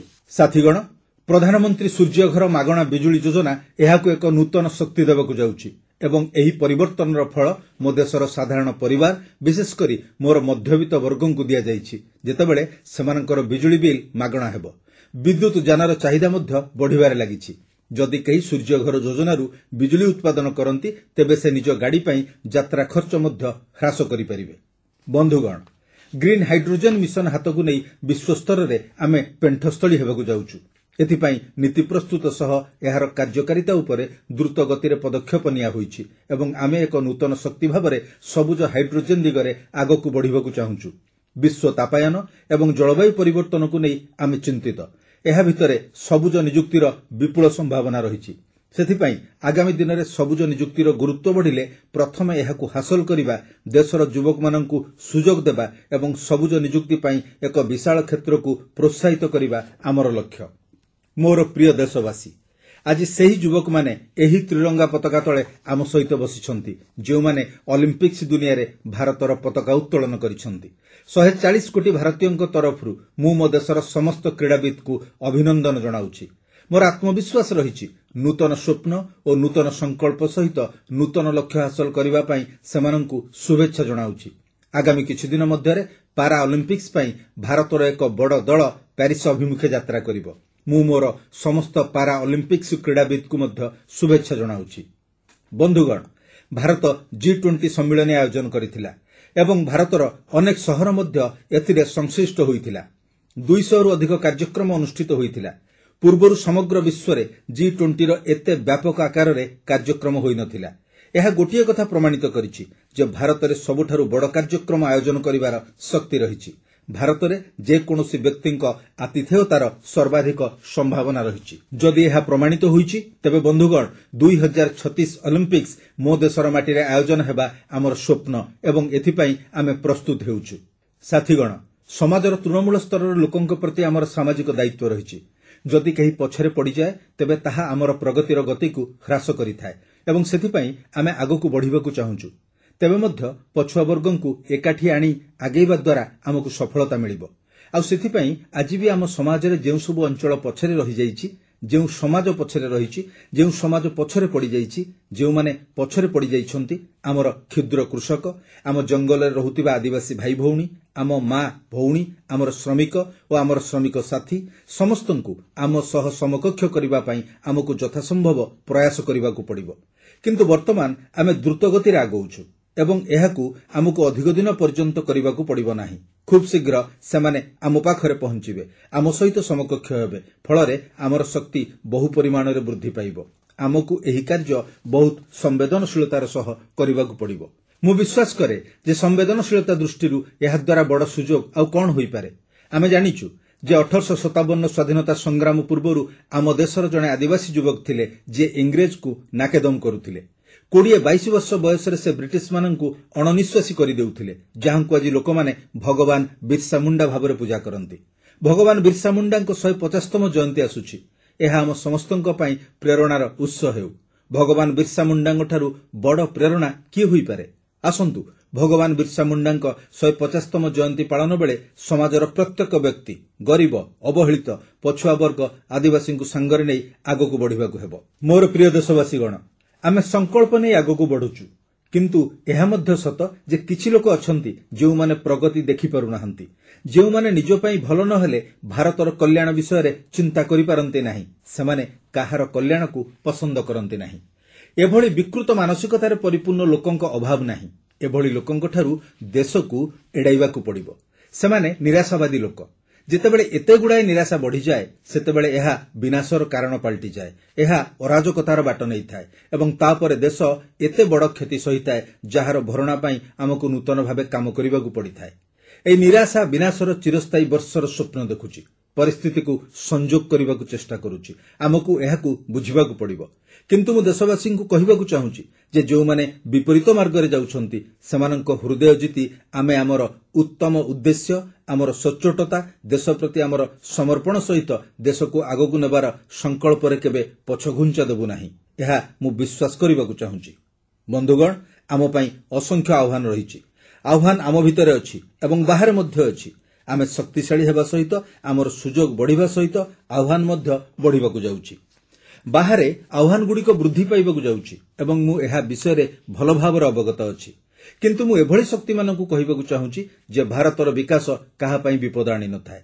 ଦୁନିଆରେ ସମୃଦ୍ଧ ଥିଲେ ମଧ୍ୟ ଆମେ କେବେ ବି ଦୁନିଆକୁ ଯୁଦ୍ଧରେ ଫିଙ୍ଗି ଦେଇନାହୁଁ। ଆମେ ଗୌତମ ବୁଦ୍ଧଙ୍କ ଦେଶ, ଯୁଦ୍ଧ ଆମର ମାର୍ଗ ନୁହେଁ। ତେଣୁ ବିଶ୍ୱ ଚିନ୍ତିତ ହେବା ଉଚିତ ନୁହେଁ। ଭାରତର ପ୍ରଗତିରେ ମୁଁ ବିଶ୍ୱ ସମୁଦାୟକୁ ଆଶ୍ୱାସନା ଦେଉଛି ଯେ ଆପଣ ଭାରତର ମୂଲ୍ୟବୋଧକୁ ବୁଝିଛନ୍ତି, ଭାରତର ହଜାର ହଜାର ବର୍ଷର ଇତିହାସକୁ ବୁଝିଛନ୍ତି। ଆପଣ ଆମର ସଙ୍କଟ ଭାବନ୍ତୁ ନାହିଁ। ଆପଣ ସେହି କୌଶଳ ସହିତ ଜଡ଼ିତ ହେବା ଉଚିତ ନୁହେଁ ଯେଉଁ କାରଣରୁ ଭୂମି ସମଗ୍ର ମାନବ ଜାତିକୁ ଉପକୃତ କରିବାର କ୍ଷମତା ରଖିଛି। ସେହି କ୍ଷେତ୍ରର ନେତୃତ୍ୱକୁ ଅଧିକ ପରିଶ୍ରମ କରିବାକୁ ପଡ଼ିବ। ତଥାପି ମୁଁ ଦେଶବାସୀଙ୍କୁ କହିବାକୁ ଚାହୁଁଛି ଯେ ଯେତେ ଆହ୍ୱାନ ଥିଲେ ମଧ୍ୟ ଏହାକୁ ପ୍ରତିହତ କରିବାର କ୍ଷମତା ହିନ୍ଦୁସ୍ତାନର ପ୍ରକୃତିରେ ଅଛି। ଆମେ ହଟିବୁ ନାହିଁ, ନା ଥକିଯିବୁ। ଆମେ ଅଟକିବୁ ନାହିଁ କିମ୍ବା ମୁଣ୍ଡ ନୁଆଇବୁ ନାହିଁ। 140 କୋଟି ଦେଶବାସୀଙ୍କ ସଂକଳ୍ପ ପୂରଣ କରିବା, ସେମାନଙ୍କ ଭାଗ୍ୟ ସୁନିଶ୍ଚିତ କରିବା ଏବଂ ଦେଶର ସ୍ୱପ୍ନକୁ ସାକାର କରିବା ପାଇଁ ଆମେ କୌଣସି ପଦକ୍ଷେପ ହାତଛଡ଼ା କରିବୁ ନାହିଁ। ମୁଁ ଆଶ୍ୱାସନା ଦେଉଛି ଯେ ଆମେ ଆମର ଭଲ ଉଦ୍ଦେଶ୍ୟ ସହିତ ଖରାପ ଉଦ୍ଦେଶ୍ୟ ଥିବା ସମସ୍ତଙ୍କ ମନ ଜିଣିବୁ। ମୋର ପ୍ରିୟ ଦେଶବାସୀ, ସମାଜର ମାନସିକତାରେ ପରିବର୍ତ୍ତନ ମଧ୍ୟ ବେଳେବେଳେ ଏକ ବଡ଼ ଆହ୍ୱାନର କାରଣ ପାଲଟିଥାଏ। ଆମର ପ୍ରତ୍ୟେକ ଦେଶବାସୀ ଦୁର୍ନୀତି ଦ୍ୱାରା ବ୍ୟଥିତ ହୋଇନାହାନ୍ତି। ସବୁ ସ୍ତରରେ ଦୁର୍ନୀତି ବିରୁଦ୍ଧରେ ପଦକ୍ଷେପ ସାଧାରଣ ଲୋକଙ୍କ ଆସ୍ଥାକୁ ମଜବୁତ କରିଛି। ଦେଶବାସୀଙ୍କ ସାମର୍ଥ୍ୟ ଏବଂ ସାମର୍ଥ୍ୟ ପ୍ରତି ଅନ୍ୟାୟର କ୍ରୋଧ ଦେଶର ପ୍ରଗତିକୁ କ୍ଷତି ପହଞ୍ଚାଇଥାଏ। ଆଉ ସେଥିପାଇଁ ମୁଁ ବ୍ୟାପକ ଦୁର୍ନୀତି ବିରୋଧରେ ଯୁଦ୍ଧ ଆରମ୍ଭ କରିଛି।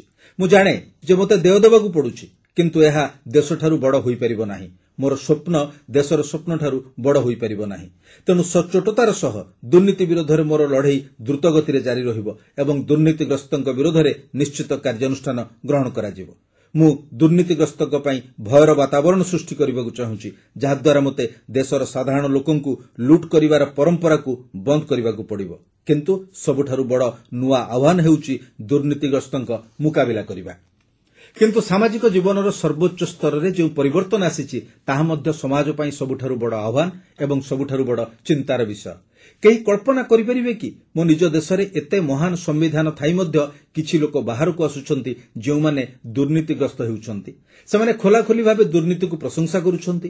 ସମାଜରେ ଏଭଳି ବିହନ ବୁଣିବା ପାଇଁ ଯେଉଁ ପ୍ରୟାସ କରାଯାଉଛି, ଦୁର୍ନୀତିର ମାନ୍ୟତା, ଦୁର୍ନୀତିଗ୍ରସ୍ତଙ୍କ ଗ୍ରହଣୀୟତା ବୃଦ୍ଧି ପାଇଁ ନିରନ୍ତର ପ୍ରୟାସ ଏକ ସୁସ୍ଥ ସମାଜ ପାଇଁ ବଡ଼ ଆହ୍ୱାନ ପାଲଟିଛି, ଏକ ବଡ଼ ଚିନ୍ତାର କାରଣ ପାଲଟିଛି। ଦୁର୍ନୀତିଗ୍ରସ୍ତଙ୍କ ପ୍ରତି ସମାଜରେ ଦୂରତା ବଜାୟ ରଖିବାକୁ ହେବ। ଫଳରେ କୌଣସି ଦୁର୍ନୀତିଗ୍ରସ୍ତ ବ୍ୟକ୍ତି ସେହି ରାସ୍ତାରେ ଯିବାକୁ ଭୟ କରିବେ। ଯଦି ଏହାକୁ ମାନ୍ୟତା ଦିଆଯାଏ, ତେବେ ଯେଉଁମାନେ ଆଜି ଦୁର୍ନୀତିରେ ଲିପ୍ତ ନୁହନ୍ତି, ସେମାନେ ମଧ୍ୟ ଅନୁଭବ କରନ୍ତି ଯେ ଏହା ସମାଜରେ ସମ୍ମାନର ରଙ୍ଗ ପାଲଟିଯାଏ। ସେହି ମାର୍ଗରେ ଯିବାରେ କିଛି ଭୁଲ ନାହିଁ। ମୋର ପ୍ରିୟ ଦେଶବାସୀ, ବାଂଲାଦେଶରେ ଯାହା ଘଟିଛି ସେ ବିଷୟରେ ପଡ଼ୋଶୀ ଦେଶ ଭାବରେ ଉଦ୍ବେଗକୁ ମୁଁ ବୁଝିପାରୁଛି। ମୁଁ ଆଶା କରୁଛି ସେଠାକାର ସ୍ଥିତି ଖୁବ୍ ଶୀଘ୍ର ସ୍ୱାଭାବିକ ହୋଇଯିବ। ବିଶେଷକରି 140 କୋଟି ଦେଶବାସୀଙ୍କ ଚିନ୍ତା ହେଉଛି ସେଠାରେ ହିନ୍ଦୁ ଏବଂ ଅନ୍ୟ ସଂଖ୍ୟାଲଘୁଙ୍କ ସୁରକ୍ଷା ସୁନିଶ୍ଚିତ କରାଯିବା ଉଚିତ। ଭାରତ ସର୍ବଦା ଚାହୁଁଛି ଯେ ଆମ ପଡ଼ୋଶୀ ଦେଶ ଶାନ୍ତି ଓ ସୁଖ ପଥରେ ଚାଲନ୍ତୁ। ଶାନ୍ତି ମୂଲ୍ୟବୋଧ ପ୍ରତି ଆମର ପ୍ରତିବଦ୍ଧତା ରହିଛି। ଆଗାମୀ ଦିନରେ ବାଂଲାଦେଶର ବିକାଶ ଯାତ୍ରାରେ ଆମେ ସବୁବେଳେ ତାଙ୍କ ସାଥିରେ ରହିବୁ, କାରଣ ଆମେ ମାନବ ଜାତିର କଲ୍ୟାଣ ବିଷୟରେ ଚିନ୍ତା କରୁଥିବା ଲୋକ। ମୋର ପ୍ରିୟ ଦେଶବାସୀଗଣ, ଆମ ସମ୍ବିଧାନକୁ 75 ବର୍ଷ ପୂରିଛି। ଭାରତୀୟ ସମ୍ବିଧାନର 75 ବର୍ଷର ଯାତ୍ରା ଦେଶକୁ ଏକତ୍ର କରିବା ଏବଂ ଦେଶକୁ ଉନ୍ନତ କରିବାରେ ଗୁରୁତ୍ୱପୂର୍ଣ୍ଣ ଭୂମିକା ଗ୍ରହଣ କରିଛି।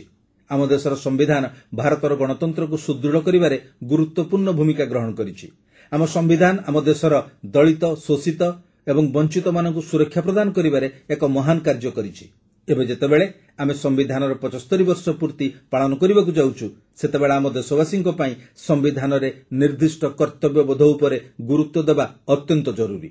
ଏବଂ ଯେତେବେଳେ ମୁଁ କର୍ତ୍ତବ୍ୟ ବିଷୟରେ କହୁଛି, ମୁଁ କେବଳ ନାଗରିକଙ୍କ ଉପରେ ବୋଝ ପକାଇବାକୁ ଚାହେଁ ନାହିଁ। କର୍ତ୍ତବ୍ୟ ମଧ୍ୟ କେନ୍ଦ୍ର ସରକାରଙ୍କର ରହିଛି। କେନ୍ଦ୍ର ସରକାରଙ୍କ ସହ ପ୍ରତ୍ୟେକ ରାଜ୍ୟ ସରକାରଙ୍କର ମଧ୍ୟ କର୍ତ୍ତବ୍ୟ ରହିଛି। ପଞ୍ଚାୟତ, ପୌରପାଳିକା, ମହାନଗର ନିଗମ, ତହସିଲ, ଜିଲ୍ଲା ସମସ୍ତଙ୍କର କର୍ତ୍ତବ୍ୟ ରହିଛି। କିନ୍ତୁ ଏହା ସହିତ 140 କୋଟି ଦେଶବାସୀଙ୍କ କର୍ତ୍ତବ୍ୟ ମଧ୍ୟ ଜଡ଼ିତ। ଯଦି ଆମେ ସମସ୍ତେ ମିଳିମିଶି କର୍ତ୍ତବ୍ୟ ପାଳନ କରିବା, ତେବେ ଆମେ ଅନ୍ୟର ଅଧିକାରର ସୁରକ୍ଷା ପାଇଁ କାରଣ ହୋଇପାରିବା ଏବଂ ଯେତେବେଳେ କର୍ତ୍ତବ୍ୟ ସମ୍ପାଦନ କରାଯାଏ, ସେତେବେଳେ ଅଧିକାର ସୁରକ୍ଷିତ ରହେ। ଏଥିପାଇଁ କୌଣସି ପୃଥକ ପ୍ରୟାସ କରିବାର ଆବଶ୍ୟକତା ନାହିଁ। ମୁଁ ଚାହୁଁଛି ଯେ ଆମେ ଏହି ଭାବନାକୁ ଆଗକୁ ବଢ଼ାଇବା। ଆମର ଗଣତନ୍ତ୍ର ମଧ୍ୟ ସୁଦୃଢ଼ ହେବ, ଆମର ଶକ୍ତି ବୃଦ୍ଧି ପାଇବ ଏବଂ ଆମେ ଏକ ନୂତନ ଶକ୍ତି ସହିତ ଆଗକୁ ବଢ଼ିବୁ। ମୋର ପ୍ରିୟ ଦେଶବାସୀଗଣ, ଆମେ ଭାରତର ସର୍ବୋଚ୍ଚ ନ୍ୟାୟାଳୟରେ ୟୁନିଫର୍ମ ସିଭିଲ କୋଡ୍ ଉପରେ ବାରମ୍ବାର ଆଲୋଚନା କରିଛୁ। ଅନେକ ଥର ଆଦେଶ ଦିଆଯାଇଛି, କାରଣ ଦେଶର ଏକ ବଡ଼ ବର୍ଗ ଏଥିରେ ବିଶ୍ୱାସ କରନ୍ତି ଏବଂ ଏଥିରେ ଏକ ସତ୍ୟତା ମଧ୍ୟ ଅଛି। ଆମେ ଯେଉଁ ସିଭିଲ କୋଡ୍ ବିଷୟରେ କହୁଛୁ, ତାହା ପ୍ରକୃତରେ ଏକ ପ୍ରକାର ନାଗରିକ ସଂହିତା, ଏକ ଭେଦଭାବବିହୀନ ନାଗରିକ କୋଡ୍। ଯେତେବେଳେ ଆମେ ସମ୍ବିଧାନର 75 ବର୍ଷ ପୂର୍ତ୍ତି ପାଳନ କରୁଛୁ ଏବଂ ସମ୍ବିଧାନର ଭାବନା ଯାହା ଆମକୁ ଏହା କରିବାକୁ କହୁଛି, ସେତେବେଳେ ଦେଶର ସର୍ବୋଚ୍ଚ ନ୍ୟାୟାଳୟ ମଧ୍ୟ ଆମକୁ ଏହା କରିବାକୁ କହିଛନ୍ତି ଏବଂ ଏହାପରେ ସମ୍ବିଧାନ ରଚନାକାରୀଙ୍କ ସ୍ୱପ୍ନ ପୂରଣ କରିବା ଆମ ସମସ୍ତଙ୍କର ଦାୟିତ୍ୱ। ଏବଂ ମୁଁ ବିଶ୍ୱାସ କରେ ଯେ ଏହି ବିଷୟରେ ଦେଶରେ ଆଲୋଚନା ହେବା ଉଚିତ। ଆଲୋଚନା ବ୍ୟାପକ ହେଉ। ସମସ୍ତେ ନିଜ ନିଜର ଚିନ୍ତାଧାରା ଏବଂ ନୂଆ ଧର୍ମ ଆଧାରରେ ଦେଶକୁ ବିଭାଜନ କରୁଥିବା ଆଇନ ସହିତ ଆସିବା ଉଚିତ, ଯାହା ଉଚ୍ଚ ଏବଂ ନିମ୍ନର କାରଣ ପାଲଟିଥାଏ। ଆଧୁନିକ ସମାଜରେ ଏତେ ସଂଖ୍ୟକ ଲୋକଙ୍କର କୌଣସି ସ୍ଥାନ ହୋଇପାରିବ ନାହିଁ। ତେଣୁ ମୁଁ କହିବି, ବର୍ତ୍ତମାନ ଦେଶର ଚାହିଦା ହେଉଛି ଏବେ ଦେଶରେ ଧର୍ମ ନିରପେକ୍ଷ ନାଗରିକ ସଂହିତା ହେବା ଦରକାର। ଆମେ ସାମ୍ପ୍ରଦାୟିକ ନାଗରିକ ସଂହିତାରେ 75 ବର୍ଷ ବିତାଇ ସାରିଛୁ। ଏବେ ଆମକୁ ଧର୍ମ ନିରପେକ୍ଷ ନାଗରିକ ସଂହିତା ଆଡ଼କୁ ଯିବାକୁ ପଡ଼ିବ ଏବଂ ତାପରେ ହିଁ ଦେଶରେ ଧର୍ମ ଆଧାରରେ ହେଉଥିବା ଭେଦଭାବରୁ ମୁକ୍ତି ମିଳିବ ବୋଲି ସାଧାରଣ ନାଗରିକମାନେ ଅନୁଭବ କରୁଛନ୍ତି। ମୋର ପ୍ରିୟ ଦେଶବାସୀଗଣ, ଯେତେବେଳେ ମୁଁ ଦେଶର ଗୋଟିଏ ଚିନ୍ତା ବିଷୟରେ କହୁଛି, ସେତେବେଳେ ପରିବାରବାଦ ଏବଂ ଜାତିବାଦ ଭାରତର ଗଣତନ୍ତ୍ରକୁ ବିଶେଷ କ୍ଷତି ପହଞ୍ଚାଉଛି। ଆମକୁ ଦେଶ ଓ ରାଜନୀତିକୁ ପରିବାରବାଦ ଓ ଜାତିବାଦରୁ ମୁକ୍ତ କରିବାକୁ ପଡ଼ିବ। ଆଜି ମୁଁ ଦେଖିପାରୁଛି ଯେ ମୋ ସାମ୍ନାରେ ଥିବା ଯୁବକମାନେ ମୋ ଭାରତ ନାମକ ସଂଗଠନ ବିଷୟରେ ଲେଖିଛନ୍ତି। ଏହା ବହୁତ ଭଲ ଭାବରେ ଲେଖାଯାଇଛି। ମୋ ଭାରତର ଅନେକ ମିଶନ ରହିଛି। देशर राजनैतिक जीवन में एभली 1 लाख युवकों जनप्रतिनिधि भाव जेते शीघ्र संभव आगे आनिबाकु चाहूछु। आरंभ में आम एभली 1 लाख युवकों सामना को आनिबाकु चाहूछु जहां परिवार कोनोसी राजनैतिक पृष्ठभूमि नाही, जार पितामाता भाई भौणी मामू केबे राजनीति को आसी नाहंती। पंचायत पौरपालिका जिला परिषद विधानसभा किंबा लोकसभा को आसिले एभली मेधावी युवगोष्ठी कोनोसी पीढ़ी रे सुजोग पाई नथिले। 1 लाख नुआ युववर्ग जार अतीतर कोनोसी प्रकार राजनैतिक पृष्ठभूमि नाही, सेभली नुआ लोक माने राजनीति रे जोग दियंतु, जहाद्वारा से माने जातिवादरू मुक्त पाइबे, पारिवारिक शासनरू मुक्ति पाइबे, गणतंत्र को समृद्धि मिलिबो एवं से माने निज पसंदर कोनोसी दल रे जोग देई परिबे। से सेही दलरू जनप्रतिनिधि भावे आगे आसी परिबे। आगामी दिन में राजनीति सह संपृक्त नथिबा एवं राजनीति पृष्ठभूमि नथिबा एभली 1 लाख युवकंकर नुआ चिंताधारा और नुआ सामर्थ्य सृष्टि हेबो बोली देश निष्पत्ति नेबा दरकार। गणतंत्र समृद्ध हेबो एवं आमको एही दिगरे आगको बढ़िबाकू पड़िबो और देशरे बारंबार निर्वाचन देशर प्रगति रे बाधा सृष्टि करूछि बोली मु उपलब्धि करूछि। आजिकाली जेकोसी योजना को चयन करा जायथिबा पसंद सह संयोग करिबा सहज होई जायछि, कारण प्रति 3 मास और 6 मास केउठी ना केउठी योजना नै प्रस्तुति चलीछि। जदि आपण कोनोसी योजना प्रकाश करंती तबे गणमाध्यम रे देखिबे एहाकु नै व्यापक वितर्क आरंभ होईछि। सबु राजनैतिक दल निज निजर मत रखिचंती। एक कमिटी एहार रिपोर्ट बहुत भलो भाबे प्रस्तुत करिछि। गोटिए देश गोटिए निर्वाचन पई देशको आगे आसीबाकू पड़िबो। मु देशर राजनैतिक दल माननकू लाल किलारू त्रिरंगा देखिबाकू अनुरोध करूछि।